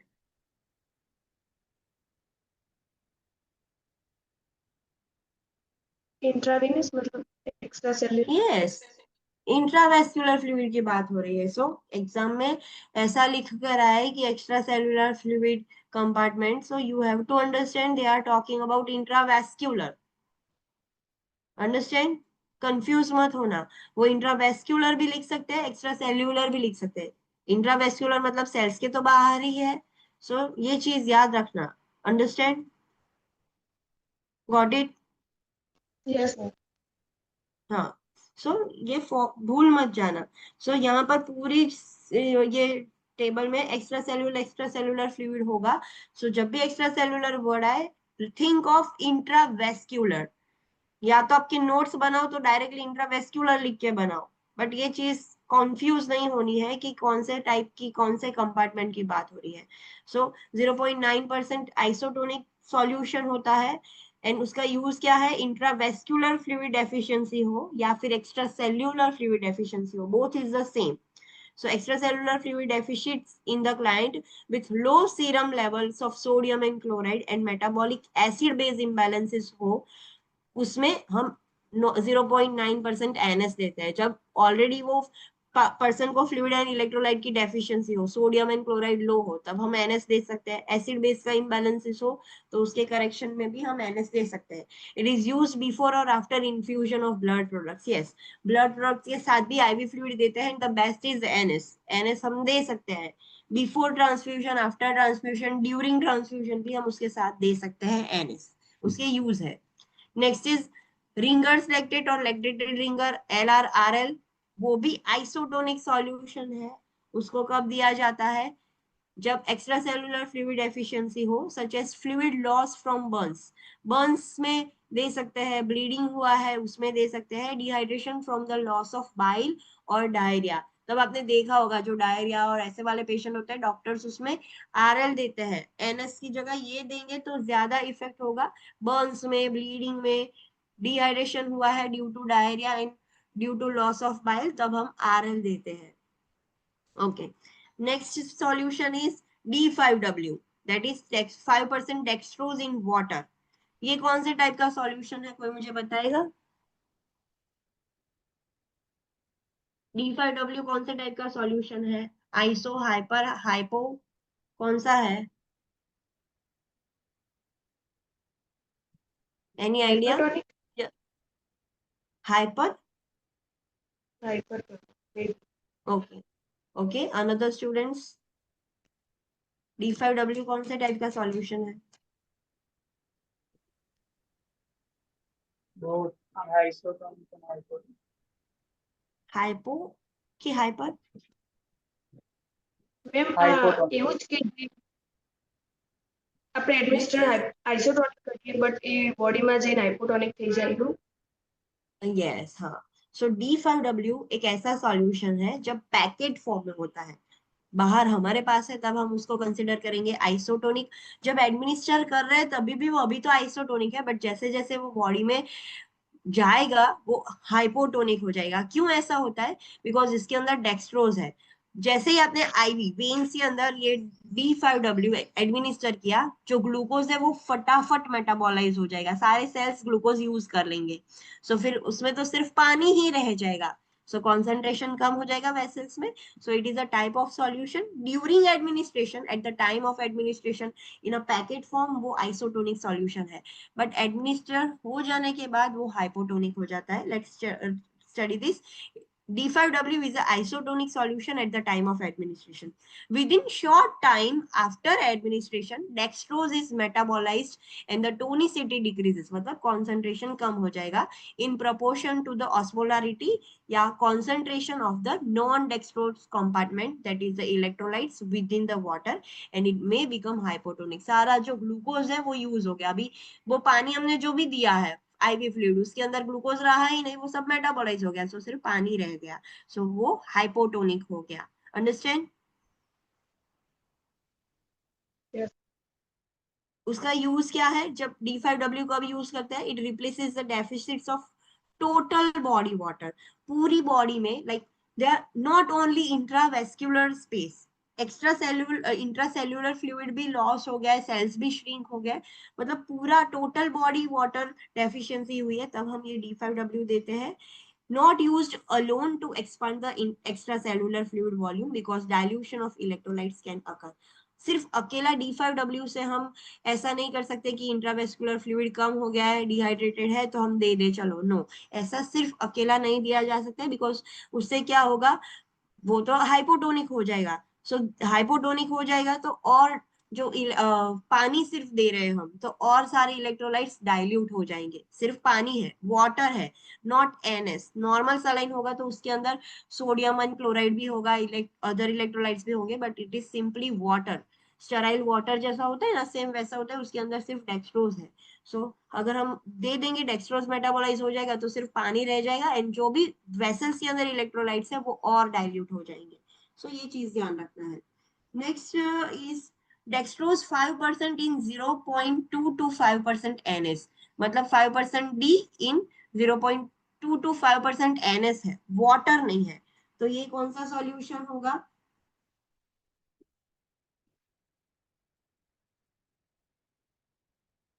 Which type of solution is this?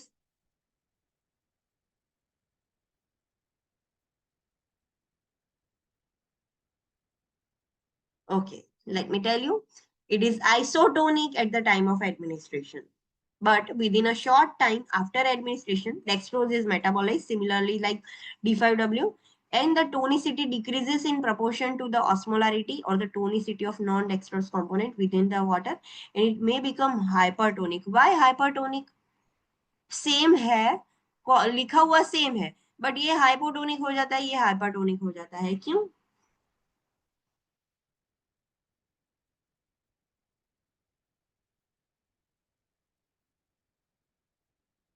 Because ये सिर्फ वाटर था, उसके अंदर इलेक्ट्रोलाइट्स नहीं थे। इसके अंदर इलेक्ट्रोलाइट्स होंगे, नो डाउट कम है comparison to 0.4 and 0.45 and 0.9, but है तो सही ना, इलेक्ट्रोलाइट्स तो है। ग्लूकोज चलो मेटाबोलाइज हो गया, बट उसके इलेक्ट्रोलाइट्स तो वहां पर ही रहेंगे। वेसल्स के थे, आपने फ्लूइड के फॉर्म में भी थोड़े दिए, सो वो हाइपरटोनिक हो जाएगा। Got it? यस और नो? Yes. हाँ, सो डेक्सट्रोज, ये चीज का याद रखना, 0.9% आइसोटोनिक है, LR आइसोटोनिक है, D5W during administration isotonic, after administration hypotonic हो जाता है। Dextrose 5% in 0.225% NS, not water. So वो during administration isotonic होता है, after administration hypertonic हो जाता है. It is used as initial fluid for hydration because it provides more water than sodium, commonly used as maintenance fluid because 0.225% है. Isotonic कब बोलेंगे? जब 0.9 है, 0.9 से कम होता है तब उसको हाइपोटोनिक बोलते हैं, एंड ज्यादा होगा तब उसको हाइपरटोनिक सॉल्यूशन बोलते हैं। सो है, उसके अंदर इलेक्ट्रोलाइट्स तो है, बट कम है, थोड़े कम है कंपैरेटिवली टू 0.9 एंड 0.45 से, सो कम है, बट है। सो इसकी वजह से वो लाइक इनिशियल हाइड्रेशन में हेल्प करेंगे एंड मेंटेन करने में वो हेल्पफुल रहेगा। Next is 5% dextrose in 0.9% normal saline. So जो रेगुलर हमारा एनएस है उसके अंदर ही 5% डेक्सट्रोज है। ये आइडियली बाहर भी एंड अंदर भी हाइपरटोनिक ही रहेगा। उसका यूज क्या है? So it is used as a extracellular fluid deficiency in a client with low serum level of sodium and chloride and metabolic alkalosis। तो ये जो कंडीशन होती है उसमें डेक्सट्रोज 5% दिया जाता है। क्यों? आपने ये ऑलरेडी हमने एसिड बेस और उसमें भी स्टडी किया था। सो ये सारी कंडीशन में जब उसको डेफिशिएंसी होती है, जब सीरम सोडियम लेवल भी कम है, सो एनएस से उसको सोडियम क्लोराइड भी मिल जाएगा। जब मेटाबॉलिक अल्कलोसिस होता है तब भी उसको ये हम दे सकते हैं। Next is 5% dextrose in 0.45% NS, वो भी हाइपरटोनिक सॉल्यूशन है। ड्यूरिंग एडमिनिस्ट्रेशन, आफ्टर एडमिनिस्ट्रेशन वो हाइपरटोनिक ही है, उसकी एक ही लाइक कैरेक्टरिस्टिक है। So it is used as initial fluid for hydration because it provides more water than sodium. Yes, 0.9 से तो उसके अंदर सोडियम एंड क्लोराइड है वो कम है, बिकॉज 0.9 से उसकी वैल्यू कम है। सो कंपैरेटिवली टू दिस उसके अंदर वाटर ज्यादा है इन कंपैरिजन ऑफ सोडियम। सो हम इनिशियल हाइड्रेशन प्रोवाइड के लिए भी यूज कर सकते हैं। Same it is used as maintenance of fluid, ये दोनों सेम हुआ बिकॉज उसका कॉन्सेंट्रेशन 0.9 से कम है, 0.4 है या 0.225 है। Next is 5% dextrose in Ringer lactate solution, LR में 5%। एक ऐसा पॉइंट भी होता है, वो भी ऑल्सो हाइपरटोनिक है। उसका यूज क्या है? एक्स्ट्रा सेल्यूलर फ्लूइड डेफिशिएंसी हो, such as fluid loss from burns, bleeding, dehydration and loss of bile और डायरिया। सो ये और ये सेम है। जब रिंगर लैक्टेट जब देते हैं सेम उसी टाइम पर डेक्सट्रोज 5% रिंगर लैक्टेट भी हम दे सकते हैं। अंडरस्टैंड? यस और नो? Yes. टाइप्स ऑफ, हाँ, सो ये चीज आपको याद रखनी है कि ये सॉल्यूशन ये टाइप का है एंड उसके यूजेस क्या है। ओके,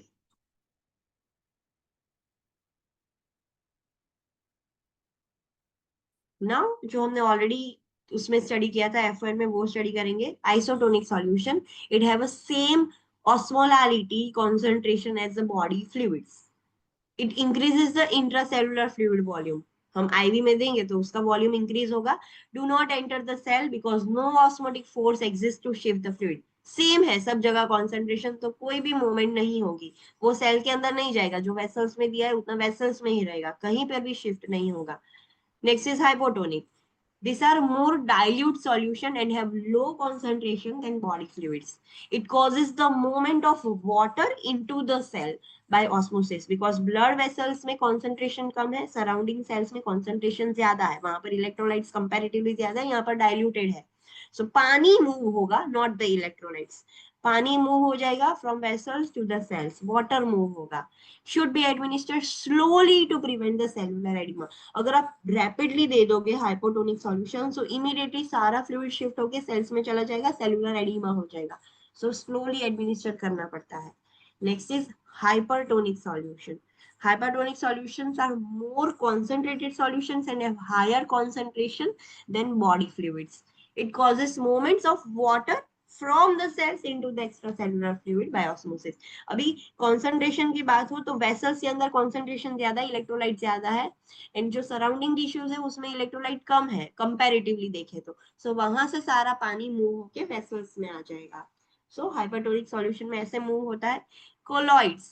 कोलॉइड्स को हम क्या बोलते हैं? ये जो तीनों सॉल्यूशन थे, जो पॉइंट्स हमने देखे, एलआर, डेक्सट्रोज और वो सारे क्रिस्टलॉइड्स बोले जाते हैं. अनदर ये क्रिस्टलॉइड्स में 3 टाइप होती है, iso, hyper and hypo. Colloids उसको हम प्लाज्मा एक्सपांडर्स भी बोलते हैं. It pulls the fluid from the interstitial compartment into the intravascular compartment. वो सेल्स में से फ्लूइड नहीं खींचते हैं कोलॉइड्स, इंटरस्टिशियल जो स्पेसिस है, एक्स्ट्रा सेल्यूलर स्पेस ही है वो. एंड जो इंटरस्टिशियल मतलब कौन सी स्पेस?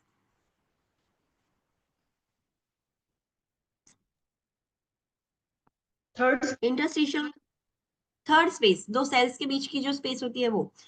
क्रिस्टलॉइड्स क्या करते हैं? सेल्स के अंदर के पानी खींच लेते हैं. कोलॉइड्स इंटरस्टिशियल स्पेस को खींचेंगे, मतलब सेल्स को कोई प्रॉब्लम नहीं होगा बिकॉज एडिमा होता है. सो इंटरस्टिशियल स्पेसिस में थर्ड स्पेसिंग में फ्लूइड एक्यूमुलेट हो जाता है. सो ये कोलॉइड्स क्या करेंगे? वो प्लाज्मा एक्सपांडर के जैसे वर्क करते हैं. इंटरस्टिशियल कंपार्टमेंट में जो भी फ्लूइड है उसको खींच कर वेसल्स में लेकर आएंगे. It is used to increase the vascular volume rapidly. Yes, ऐसी कुछ कंडीशन है जिसमें वेस्कुलर वॉल्यूम बहुत कम हो गया है, तो रैपिडली हमें बढ़ाना है तब हम यूज कर सकते हैं. लाइक हेमरेज, बहुत सीवियर ब्लीडिंग हो रहा है, इमीडिएटली हमें ब्लड वेसल का वॉल्यूम बढ़ाना है, वेस्कुलर वॉल्यूम बढ़ाना है, हाइपोवॉल्यूमिया है, सो हम ये दे सकते हैं कोलॉइडर्स. एक ऐसा सॉल्यूशन आता है, I forgot the name, similarly Haemaccel ऐसा कुछ नाम होता है, वो हम देते हैं, सो वो इमीडिएटली प्लाज्मा वॉल्यूम इंक्रीज करेगा. Albumin is also an example of colloids. So ये सारे कोलॉइड्स के एग्जांपल्स हैं. कौन से कंडीशन में यूज करी जाती है जिसमें वॉल्यूम रैपिडली बढ़ाना होता है? सो हेमरेज है, सीवियर हाइपोवोलेमिया है. It is generally used as a second line treatment due to the potential for harmful side effects such as acute kidney injury. Yes, hypovolemia हो जाएगा, so kidney injury हो सकती है because kidney तक proper blood perfusion, जो perfusion होना चाहिए वो properly नहीं होगा, oxygenated blood supply kidney को नहीं मिलेगा तो kidney damage हो सकती है. So we don't want कि किडनी डैमेज हो जाए, सो हम उसमें भी ऐसा दे सकते हैं कि एटलीस्ट किडनी तक वॉल्यूम इंक्रीज हो एंड किडनी तक ब्लड सप्लाई चालू रहे. एडिमा में भी दे सकते हैं लीवर फेलियर वाले पेशेंट को, और उसमें आपने देखा होगा कि एल्ब्यूमिन देकर एडिमा कम भी किया जा सकता है, वो हमने ऑलरेडी आगे स्टडी किया था. Next is the red important point that you have to remember. Administration of IV solutions और medications provide immediate access to the vascular system. जब आईवी सॉल्यूशंस देते हैं तो इमीडिएटली वेस्कुलर सिस्टम में ही वो इंसर्ट होगी. This is a benefit of administering solution और medication via this route, but it can also present a risk. एक तो बेनिफिट है, डायरेक्टली आपने ब्लड के अंदर दे दिया तो इमीडिएटली इफेक्ट स्टार्ट हो जाएगा, चलो वो तो बेनिफिट है, बट उसके रिस्क भी है. Every coin has the two sides, ऐसी बात है. सो इसके रिस्क भी है, ज्यादा दे दिया तो कॉम्प्लिकेशन हो जाएगा, ब्लड में ही सीधा दे रहे हो तो बहुत केयरफुल रहना पड़ता है. So therefore it is critical to ensure the PHCP's prescriptions are checked carefully and that the correct solution or medication is administered as prescribed. Always follow the right of medication administration. Yes, गलती से गलत fluid दे दिया, गलत medicine दे दी तो problem हो जाएगा. सो उसके benefits हैं उतने उसके रिस्क भी हैं. सो इट इज ऑलवेज प्रिफरेबल कि केयरफुली आप चेक करो डॉक्टर ने जो प्रिस्क्राइब किया है वही सॉल्यूशन, वही मेडिसिन दी है। बिफोर एडमिनिस्ट्रिंग मेडिकेशन, जो राइट्स ऑफ मेडिकेशन है वो प्रॉपरली फॉलो करो, कि रॉन्ग पेशेंट में रॉन्ग मेडिसिन, रॉन्ग डोज वो सब ना चला जाए। अंडरस्टैंड? यस और no? Yes, ma'am. Okay. Next, we are going to study different types of intravenous devices. IV intravenous therapy क्या है, इंट्रावीनस सॉल्यूशंस देखे, बट वो सॉल्यूशंस देने के लिए डिवाइसेस भी तो यूज होते हैं बहुत सारे। सो हम बहुत सारे डिवाइसेस स्टडी करेंगे। First is butterfly set. कभी देखा है butterfly set? You can see here in the image, ऐसा दिखता है बटरफ्लाई सेट। देखा है कभी? Yes, ma'am. हाँ, यस वो मैम। टेम्पररी, हाँ टेम्पररी पीरियड के लिए जब देना होता है तब भी यूज किया जाता है। पीडियाट्रिक पेशेंट में जिसकी वेन्स फ्रेजाइल हो उसमें भी यूज किया जा सकता है। So let's study about this butterfly set. This is a set with a winged tip needle with a metal cannula, plastic और rubber wings and a plastic catheter और हब। ये जो होती है उसकी नीडल होती है। आईवी कैन्यूला में कैसा होता है, स्टीलेट हम निकाल देते हैं तो फिर उसके ऊपर सिर्फ रबर का, वो प्लास्टिक का ही रह जाता है। बट इसमें ऐसा कवरिंग नहीं होता, ये मेटल की ही होती है। उसके बाद उसके रबर और प्लास्टिक के विंग्स होंगे, एंड वो पूरी जो कैन्यूला होगी वो प्लास्टिक की और उसकी होती है। एक हब होता है, इसको हम हब बोलेंगे, जहां से मेडिसिन देते हैं। सो एक ऐसी होती है। उसके ऊपर, नीडल के ऊपर कवरिंग नहीं होता कि आप नीडल निकाल दोगे सो प्लास्टिक कवरिंग होगा, वो नीडल ही रहेगी बॉडी के अंदर, वेसल्स के अंदर। The needle is 0.5 to 1.5 inches in length, छोटी होती है। With the needle gauge size is 16 to 26, उसकी भी साइज होती है 16 से लेके 26। Infiltration is more common with this device, इससे इनफिल्ट्रेशन हो सकता है। इनफिल्ट्रेशन मतलब, what is infiltration? वेसल्स की जगह ब्लड जो भी दे रहे हैं आईवी फ्लूइड, वो साइड्स में जा रहा है। क्यों? पंचर हो गया है, बिकॉज ये नीडल है, कैथेटर जैसा नहीं है, आईवी कैन्युला जैसा प्लास्टिक नहीं है, ये शार्प है। सो अगर मूवमेंट की किसी पेशेंट ने, वेसल पंचर हो गई, सो फ्लूइड सारा सराउंडिंग टिश्यू में कलेक्ट हो जाएगा। सो इनफिल्ट्रेशन ये बहुत कॉमन है ये डिवाइस में, बिकॉज उसकी नीडल है, वो नीडल मेटल की है। The butterfly infusion set is used commonly in the children and older clients whose veins are likely too small and fragile. ऐसे पेशेंट में ज्यादा यूज होता है। फिर ऐसे पेशेंट है कि सिर्फ टेम्पररी दवाई लेने आया है, तो उसमें फिर आईवी लेकर उसको रखना क्यों है? बटरफ्लाई सेट यूज कर देंगे, दवाई दे देंगे, फिर उसको घर भेज देंगे। सो टेम्पररी पीरियड, जब एक सिंगल इन्फ्यूजन करना है, ऐसा कुछ करना है, एंड जिसकी वेन्स फ्रेजाइल है, स्मॉल है, like children and older client, उसमें ये बटरफ्लाई सेट यूज होते हैं। दूसरा डिवाइस क्या है? अलग अलग डिवाइसेस पढ़ेंगे। एक बटरफ्लाई सेट पढ़ा, दूसरा है plastic cannulas, use primarily use for short time therapy. Plastic cannula short term therapy के लिए यूज की जाती है। थर्ड है ivy gauges.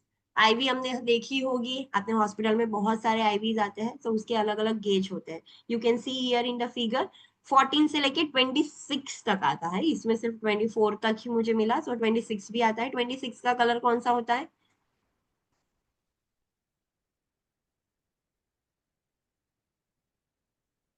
What is the colour of 26? ये चीजें आपको याद रखनी होगी। कौन सा? Brown. No, not brown, Purple. Purple colour. Yes, purple colour होता है। सो गेजेस याद रखना है, कलर कोडिंग एंड उसका गेज आपको याद रहना चाहिए। 26 का purple, 24 yellow, 22 blue, 20 pink, 18 green, 17 white, 16 grey and 14 red. See उसके ये गेजेस है, वो आपको याद रखने होंगे with colours. Okay, so the gauge refers to the diameter of the lumen of the needle and cannula. Gauge का मतलब क्या है? वो जो कैथेटर है, नीडल है, उसका डायमीटर क्या है? ये जो उसका डायमीटर है जिससे अंदर से मेडिसिन जाएगी, वो डायमीटर की साइज हमें पता चलती है गेज से।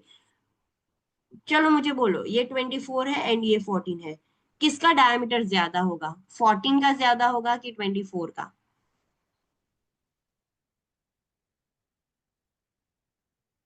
कौन सी नीडल ऐसे बड़ी होगी, होल उसका बड़ा होगा?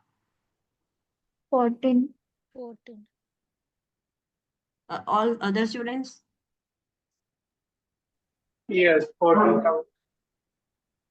14, पर नंबर तो 24 बड़ा नहीं है, तो 14 कैसे बड़ी होगी?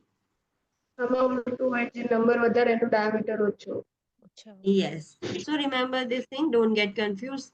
जितना गेज साइज बड़ा उतना डायमीटर छोटा, ऐसे याद रखना है। जितना गेज साइज छोटा उतना डायमीटर बड़ा। सो इसमें ये उल्टा होता है।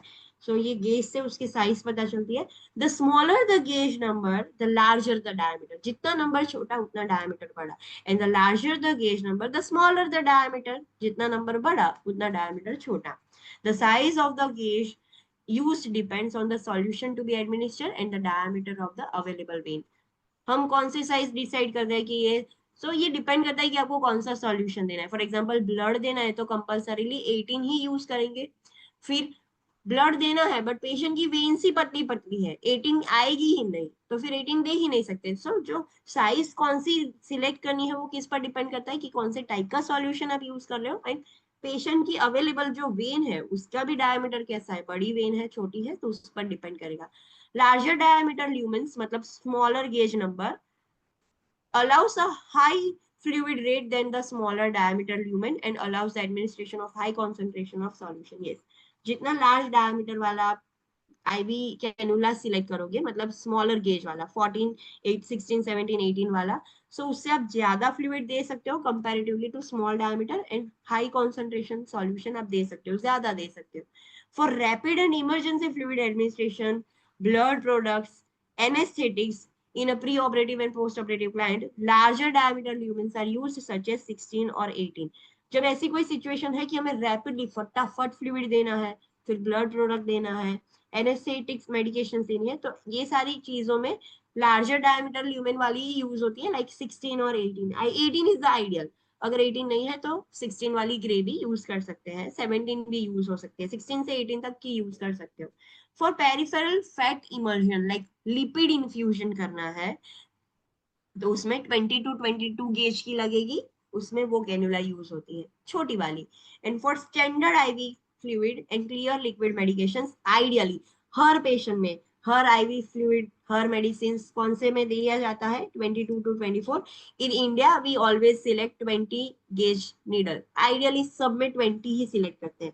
फिर अगर वेन्स पतली है तो 22 लेंगे, ब्लड प्रोडक्ट देना है, ज्यादा फ्लूइड देना है तो 18 लेते हैं। इंडिया में आइडियली 20 है, बट ये आप याद रख सकते हो 22 से 24 ल्यूमेन तक का दे सकते हो। एंक्लेक्स में भी आपको 20 ही याद रखना है। एंक्लेक्स में भी ऐसा नहीं कि ये वैल्यूज दी है तो ये याद रखो, एंक्लेक्स में भी 20 ही याद रखो। हर पेशेंट में 20 ही यूज करना है। फिर कंडीशनल डिपेंड करेगा पेशेंट को क्या देना है। बोला है कि ब्लड देना है तो चूज करो 18, उसकी वेन्स पतली है तो फिर चूज करो 22। अंडरस्टैंड? एंक्लेक्स में भी 20 को ही आइडियल रख के चलना है। आपको पहले से ही पता है कि उसको ब्लड देना है तो पहले से ही 18 लोगे।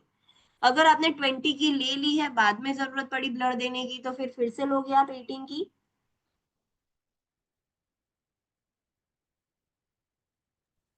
नो, चलो मुझे बोलो, तो फिर क्या करोगे? उसी में दें।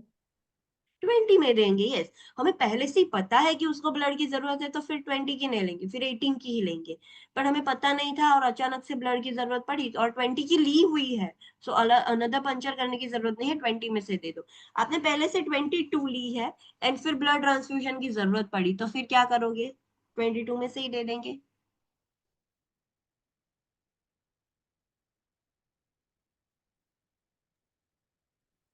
बोलो चलो। उसी में दे देंगे। 20 तो है ही नहीं, 22 की ली है, पेशेंट आया, आपने 22 की नीडल ली है, उसमें 22 की आई उस पर। चलो अभी पता चला कि उसको ब्लड की रिक्वायरमेंट है तो 22 में से ही दे देंगे, just like 20।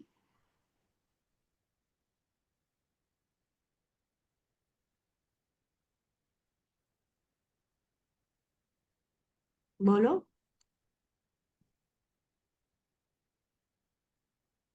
Other students.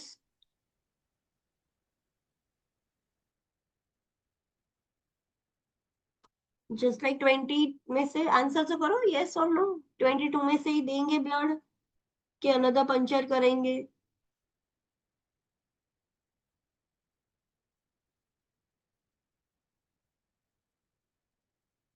There is no any punishment for guessing the answer. मे भी नहीं दे सकते। उपाय So you are saying कि another पंचर करना पड़ेगा. Yes Okay, another students.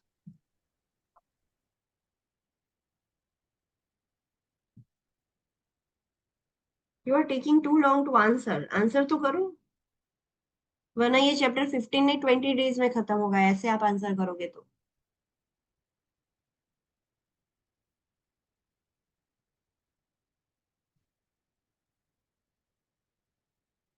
Other students, are you sleeping? Ma'am उसी में देंगे, अगर वेन अगर खराब होता है फिर 20 गेज कैनुला यूज करेंगे। Okay.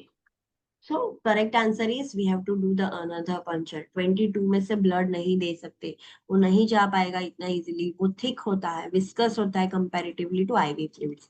पेशेंट आया है, आपको पहले से ही पता है, इसीलिए आपने देखा होगा ऑर्थो वाले पेशेंट को पहले से ही 18 की देते हैं, बिकॉज ऑर्थो सर्जरी में ब्लड लॉस होने के चांसेस है, ब्लड ट्रांसफ्यूजन करवाना पड़ता है. सो पहले से ही 18 ले लेते हैं. जिस पेशेंट में हमें पता है कि ब्लड ट्रांसफ्यूजन की रिक्वायरमेंट होती है, पहले से ही 18 लो, सबको पंचर ना करना पड़े. But we don't know, patient आया, हमने 20 की ली एंड अब ब्लड ट्रांसफ्यूजन करने की जरूरत पड़ी, so give the blood transfusion from 20 only. ये एक कंडीशन हुई.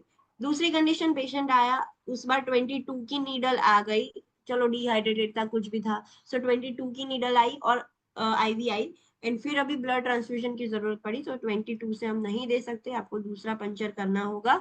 अगर 20 का आ रहा है, वो अभी भी वेन्स डिहाइड्रेटेड है, थोड़ी डायलेटेड नहीं है, सो 20 आ रहा है तो 20 यूज करो, 18 आ रहा है तो 18 द बेस्ट होगा, सो 22 में से नहीं दे सकते. Got it? भले वो चालू है, 22 में से नहीं दे सकते, वो इतना इजीली नहीं जा पाएगा, ब्लड थिक होता है comparatively to IV fluids. Understand?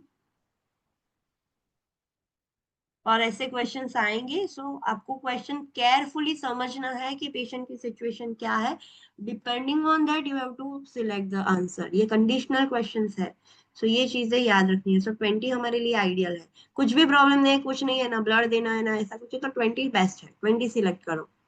If the client has a very small veins, 24 to 26 gauge lumen, cannula is used. अगर उसका बहुत small gauge है तो 24 to 26 हम यूज करते हैं, veins बहुत पतली पतली है तो. This is a really important point for you to remember. Monitor a client with diabetes DM who is receiving dextrose solution because the solution can increase the blood glucose level. Yes. कोई diabetic patient है, हमें कुछ जरूरत पड़ी कि dextrose वाला solution use करना पड़ा, सो बहुत केयरफुली मॉनिटर करना पड़ेगा, बिकॉज डेक्सट्रोज इमीडिएटली एब्जॉर्ब हो जाएगा तो सीवियर हाइपरग्लाइसेमिया हो सकता है उसको. सो जो भी डेक्सट्रोज वाले सॉल्यूशन ले रहे हैं डायबिटिक लाइन, उसमें केयरफुली मॉनिटर करना पड़ेगा उसका blood glucose level.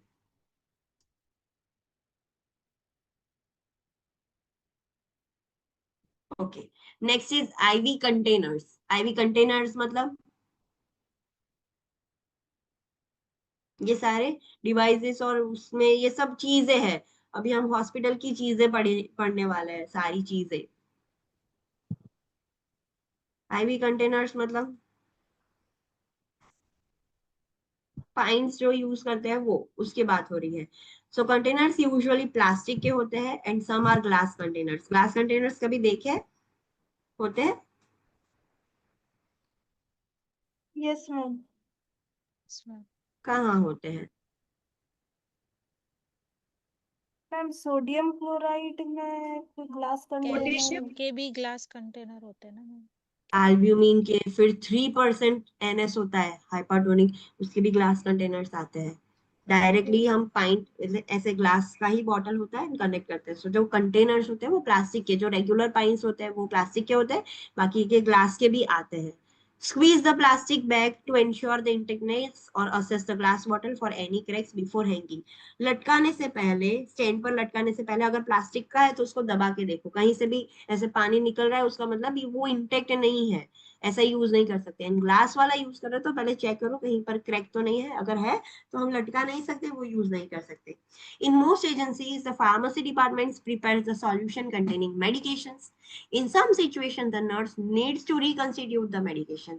Yes, majority of hospitals में, इंक्लेक्स कंट्रीज में क्या होता है, अगर डॉक्टर ने बोला है कि पेशेंट को ऐसा बोला है कि XYZ मेडिकेशन आपको 500 ml NS में देनी है, सो फार्मेसी में से ही वो मेडिसिन NS में डालकर लेबल करके आपको भेजेंगे। आपको सिर्फ लगाना है, उसका फ्लो रेट आपको मेजर करना है। जो हमने F1 में स्टडी किया था कि डॉक्टर ने बोला है कि मुझे इतने इतने इतने टाइम में ये खत्म करना है फ्लूइड, तो कितना फ्लो रेट हम सेट करेंगे वो हमें डिसाइड करना है। सो मेडिकेशन फार्मासिस्ट ही आपको पूरा बनाकर देंगे और आपको सिर्फ स्टार्ट करना है। बट समटाइम्स ऐसा हो सकता है, इमरजेंसी हुई या कुछ हुआ तो आपको डॉक्टर ने बोला तो आपको रिकंस्टिट्यूट करना पड़ेगा, मतलब पाउडर फॉर्म वाली मेडिकेशंस को लिक्विड फॉर्म में हम जो मिलाते हैं वो रिकंस्टिट्यूशन समटाइम्स हमें करने की जरूरत पड़ सकती है, इसीलिए आना चाहिए। आइडियली फार्मासिस्ट ही करके देंगे एंग्लिक्स कंट्रीज में, बट हमें आना भी तो चाहिए। कभी कभार अगर जरूरत पड़ी और आप बोलोगे कि नहीं आता कैसे मिलाना है, तो ऐसा नहीं होना चाहिए। Agency protocol and pharmacy instruction should always be follow. Agency में कौन सा रूल हुआ है, क्या है, वो हमें फॉलो करना होगा। ये इंपॉर्टेंट पॉइंट है। Yes, do not write on plastic IV bag with marking pen. आपने देखा होगा हॉस्पिटल्स में क्या होता है, ऐसे एनएस चल रहा होता है तो उसके ऊपर ही लिख देते हैं कि उसके अंदर क्या मेडिसिन है, मार्कर से डायरेक्ट लिख देते हैं कि एंटीबायोटिक है, चलो तो सेफिक्सिम उसके अंदर डाइल्यूट किया है, ऐसा हम डायरेक्टली लिख देते हैं। सो ऐसा नहीं करना चाहिए, because the ink may be absorb through the plastic into the solution. ये जो प्लास्टिक है जिससे बैग बनी है उससे पॉसिबिलिटी है कि मार्कर इंक एब्सॉर्ब हो सकती है। So it is advisable not to write directly on the plastic container with the marker pen. Instead of that, labeling is important. तो फिर कैसे लेबल करना है, लेबल यूज करना है, स्टिकर वाला लेबल लगाना है उसके ऊपर, एंड उसके ऊपर बॉल पेन से लिखना है कि कौन सा है, कौन सा सॉल्यूशन है, एनएस है, उसके अंदर कौन सी मेडिसिन डाली है, वो सब लेबल के ऊपर पेन से लिखना है। अंडरस्टैंड? डायरेक्टली पॉइंट पर नहीं लिखना है।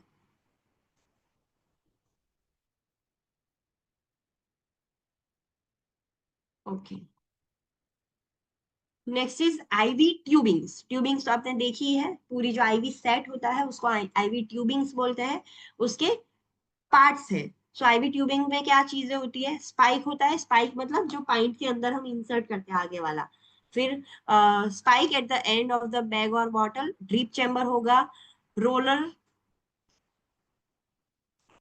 रोलर क्लैंप होगा, वाई साइट होगी, adapter, and for attachment of the cannula that is inserted into the client's pen. This are the parts. ये स्पाइक होती है आईवी सेट में, आईवी ट्यूबिंग में। ये है स्पाइक जिससे हम इंसर्ट करते हैं, ये ड्रीप चैम्बर है, यहाँ पर फिल्टर होता है, फिर ये रोलर क्लैंप है जिससे आप फ्लो रेट सेट कर सकते हो, ये वाई साइट है।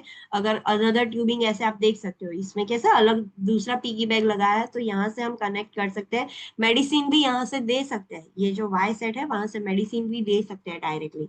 और ये एडेप्टर है जो हम डायरेक्ट आईवी कैन्युला से कनेक्ट करेंगे। So this are the parts of IV tubing.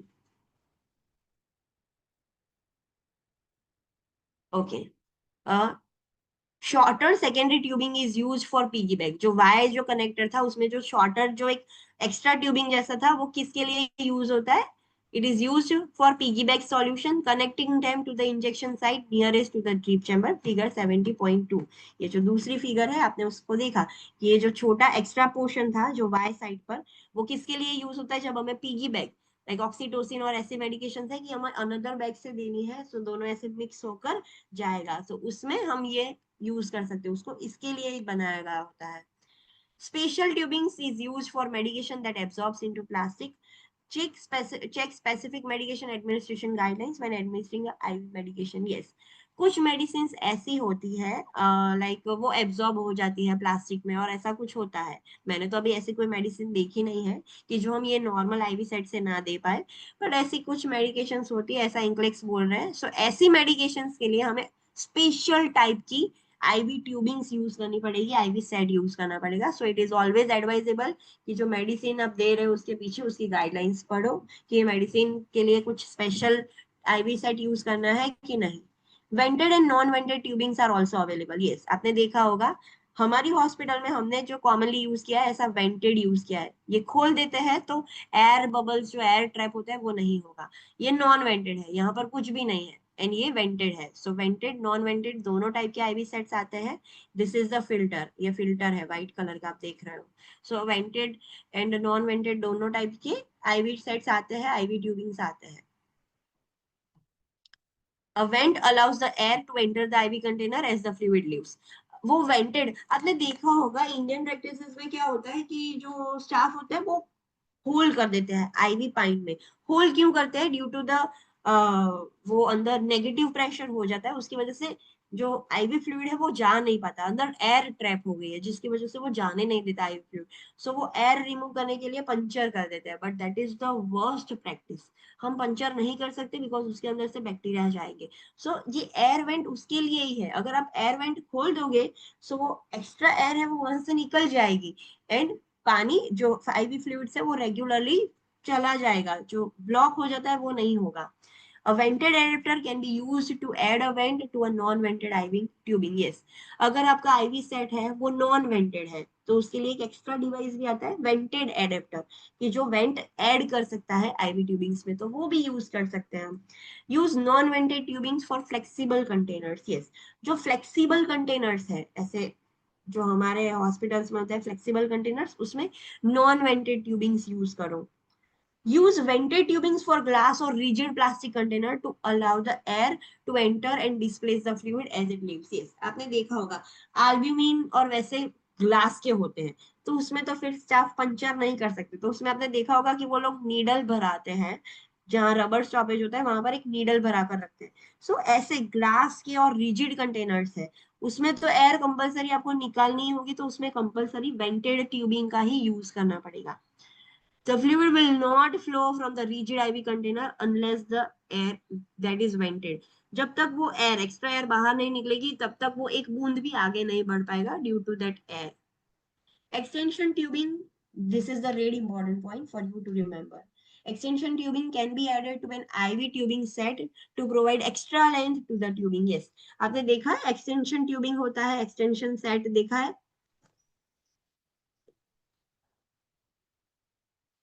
Hospital में। आईवी सेट है उसके आगे एक्सटेंशन ट्यूबिंग यूज करते हैं उसकी लेंथ बढ़ाने के लिए।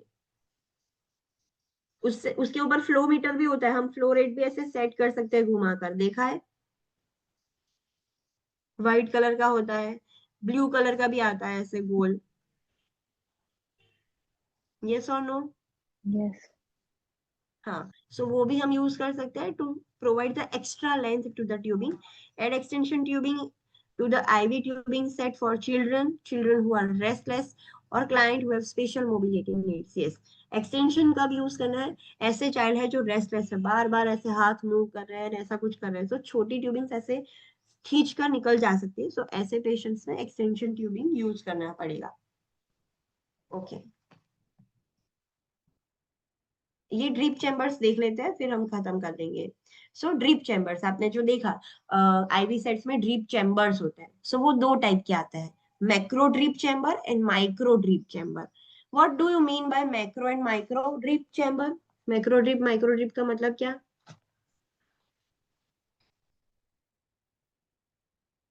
इमेज में से आपको पता चलेगा। What is macro drip and micro drip?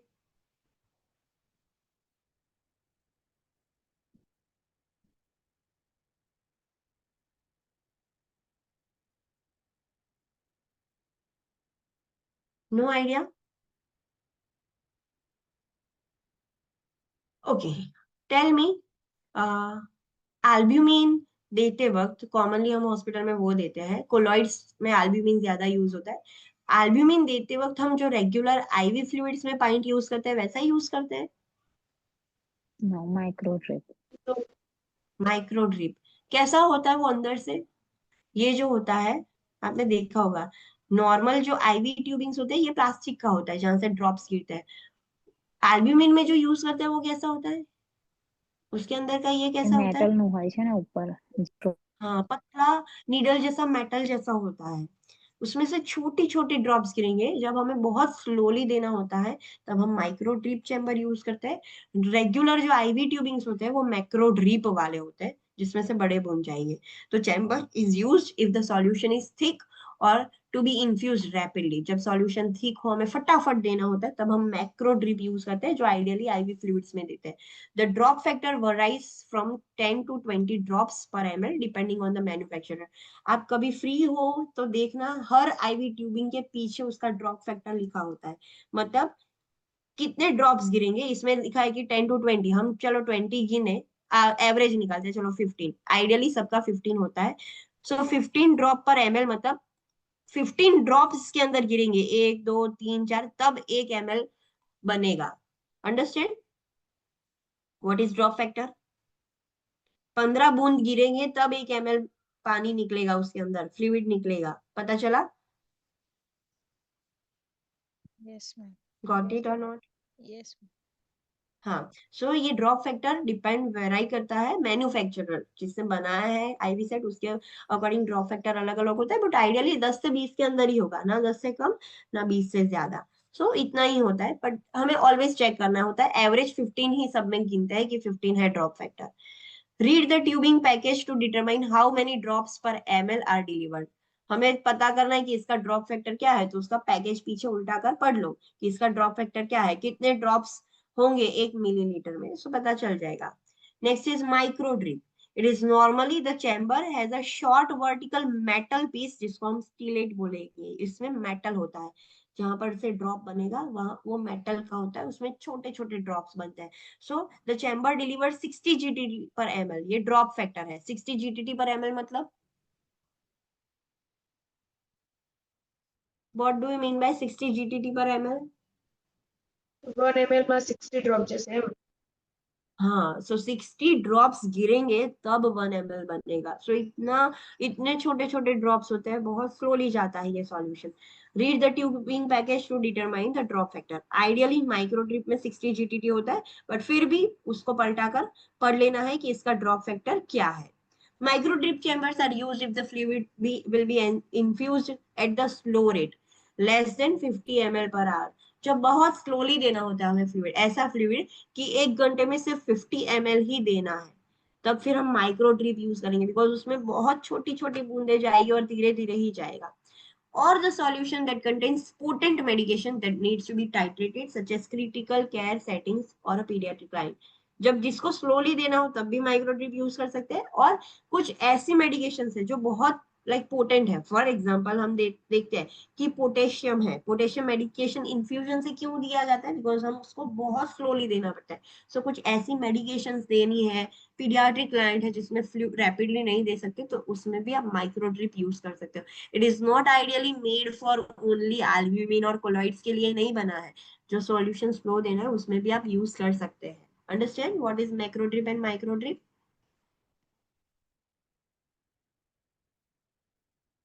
Yes और no?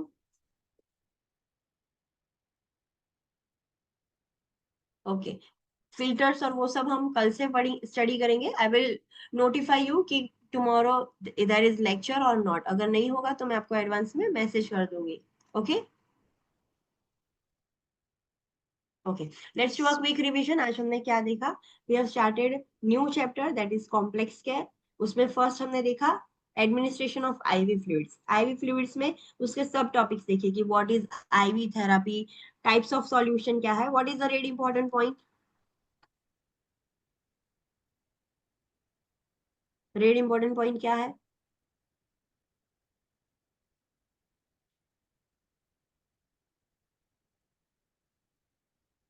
Online students, what is the really important point?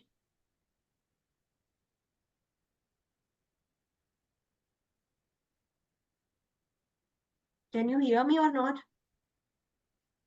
જે રિંગલ લેક્ટેટ છે એમાં પોટેશિયમ કન્ટેન્ટ હોય છે, એટલે ક્રોનિક કિડની या एक्यूट किडनी डिफिशिएंसी ना આપી। Okay. फिर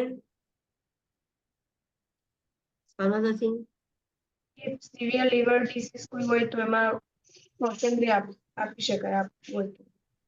हाँ, contraindicated in kidney injury and kidney disease and hyperkalemia, उसमें तो एडमिनिस्टर करना ही नहीं है, it is contraindicated.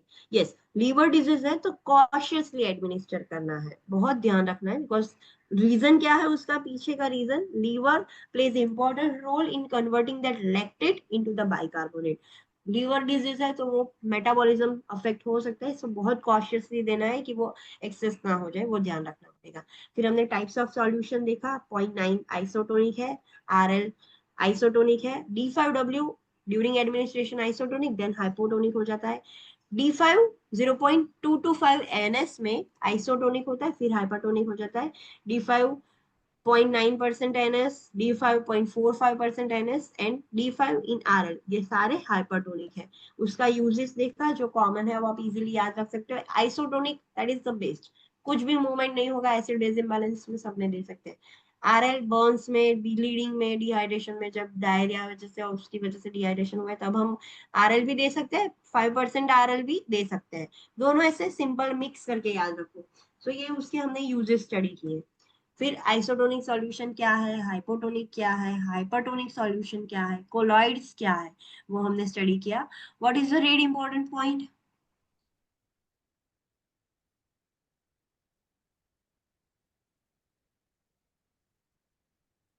What is the red important point online students?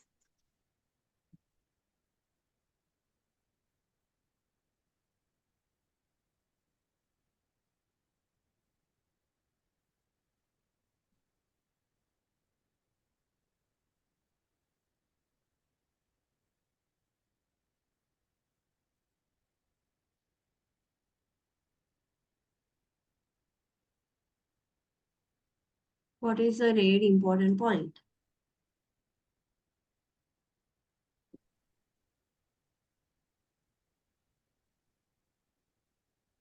Ivy solution આપણે જે એડમિનિસ્ટર કરીએ છીએ એનો ફાયદો પણ છે કે જે આપણને ડાયરેક્ટ એક્સેસ આપે છે વાસ્ક્યુલર સિસ્ટમ સુધીનું અને એનું રિસ્ક પણ રહેતું છે. તો એના માટે ટિપિકલી એન્સર કરવું છે PSCPનું જે પ્રિસ્ક્રિપ્શન છે એના માટે બધા okay, IV fluids, IV solution, IV medicine देने का एक बेनिफिट तो है कि वो डायरेक्टली वेस्कुलर सिस्टम में ही जाएगा। वो पूरा जो जीआई सिस्टम में एब्जॉर्ब होना, वो सब लेट होना, वो सब स्किप कर देता है, that is all the benefit.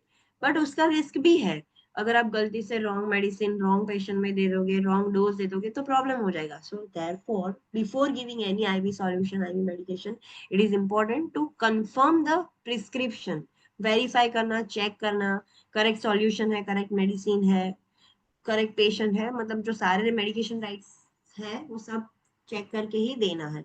फिर हमने डिवाइसेस देखे अलग अलग, उसमें फर्स्ट देखा बटरफ्लाई डिवाइस कैसा होता है वो आपको पता है, प्लास्टिक कैन्यूलास देखे, आईवी गेजेस देखे, ये इंपॉर्टेंट है for your practical point of view also, not only theoretical. आपको प्रैक्टिकली भी पता होना चाहिए, कलर कोड से नीडल की साइज पता होनी चाहिए, कौन सा गेज है। जितना डायमीटर बड़ा होगा उसकी गेज कैसी होगी, स्मॉल। जितना डायमीटर स्मॉल होगा उसका गेज बड़ा होगा। नंबर 26 का डायमीटर छोटा होता है, भले उसका गेज नंबर बड़ा है, ये याद रखना है। आइडियली हम सब पेशेंट में 20 यूज करते हैं, ब्लड ट्रांसफ्यूजन है तो पता है तो पहले से 18 ले लो, नहीं पता है तो 20 में से दे सकते हैं।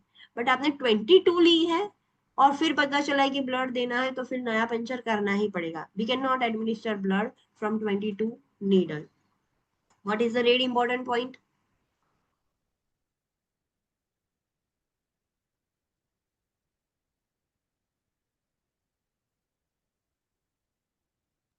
કોઈ બી ડાયાબિટીક પેશન્ટ છે તો એમાં ડેક્સ્ટ્રોઝ જે છે મતલબ કોશનથી આપી શકે કેમ કે એમાં હાઇપરગ્લાઇસેમિયા થઈ શકે. हाँ, सो जो भी डायबिटीज वाले पेशेंट है, अगर डेक्सट्रोज उनको चल रहा है थ्रू आईवी फ्लूइड तो हमें क्लोजली मॉनिटर करना होगा उनका ब्लड ग्लूकोज लेवल, बिकॉज वो इंक्रीज हो सकता है। फिर हमने देखा आईवी कंटेनर्स दो टाइप के होते हैं, plastic and glass. What is the red important point?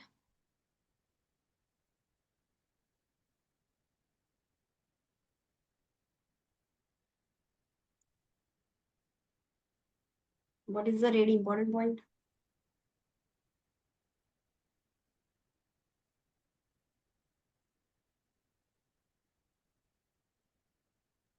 Plastic IV bag में डायरेक्टली मार्किंग पेन से नहीं लिखना है, वो नहीं तो एब्जॉर्ब करेगा प्लास्टिक के अंदर सॉल्यूशन में। हमें हमेशा हाँ लेबल करना है बॉल पॉइंट से, लेबलिंग यस में।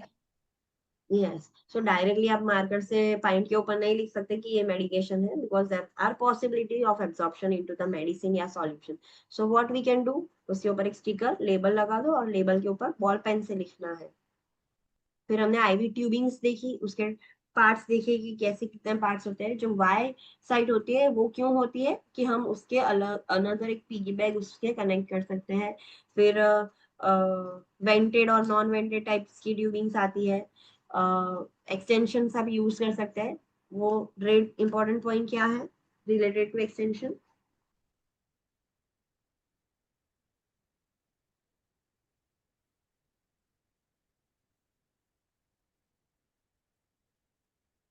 What is the really important point? Extension tube જે આઈવી ટ્યુબ જોડે જોઈન કરવામાં આવે છે for extra length, for children અને કોઈ રેસલેસ ક્લાયન્ટ હોય અથવા તો એમને કોઈ સ્પેશિયલ મોબિલિટીની જરૂર હોય તો। हाँ, तो ऐसे पेशेंट में हम एक्सटेंशन यूज करेंगे जो आईवी ट्यूबिंग की लेंथ बढ़ा देगा। फिर हमने ड्रिप चैम्बर्स देखे, दो टाइप के होते हैं, macro and micro. What do you mean by macro chamber, macro drip chamber? Macro drip chamber GTT factor कितना होता है उसका, ड्रॉप फैक्टर जीटीटी? 10 to 20। मतलब क्या? वो इन्फ्यूज रैपिड होता है। ओके रैपिड होता है, बट ड्रॉप फैक्टर 15 है या ड्रॉप फैक्टर 20 है, उसका मतलब क्या? 1 ml में 50 ड्रॉप जाएंगे मतलब। हाँ, 1 ml 15 ड्रॉप्स गिरेंगे उसमें से, तब 1 ml बनेगा और 1 ml इन्फ्यूज होगा। तो आप सेट कर सकते हो। आप डॉक्टर ने बोला है कि 50 ml पर आवर देना है, सो 1 ml कितने टाइम में देना, वो आपको आइडिया आ गया। अभी 1 ml आप इतने ड्रॉप्स पर आपको देखना है कि इतने ड्रॉप्स गिरेंगे तो 1 ml जाएगा। सो जीटीटी फैक्टर वो कैलकुलेशन में यूज होता है। हमने एफओ में ऑलरेडी स्टडी किया है जीटीटी फैक्टर से कैसे कैलकुलेशन किया जाता है। सो ड्रॉप फैक्टर और जीटीटी वो बताता है। जब ज्यादा फास्ट देना होता है तब हम मैक्रो ड्रिप यूज करते हैं। माइक्रो ड्रिप में क्या होता है, जो स्टीलेट होता है वो मेटल का होता है, उसको हम स्टीलेट बोलते हैं। वो मेटल का होता है, बहुत छोटे छोटे ड्रॉप्स बनेंगे उसमें से। उसका ड्रॉप फैक्टर क्या होता है?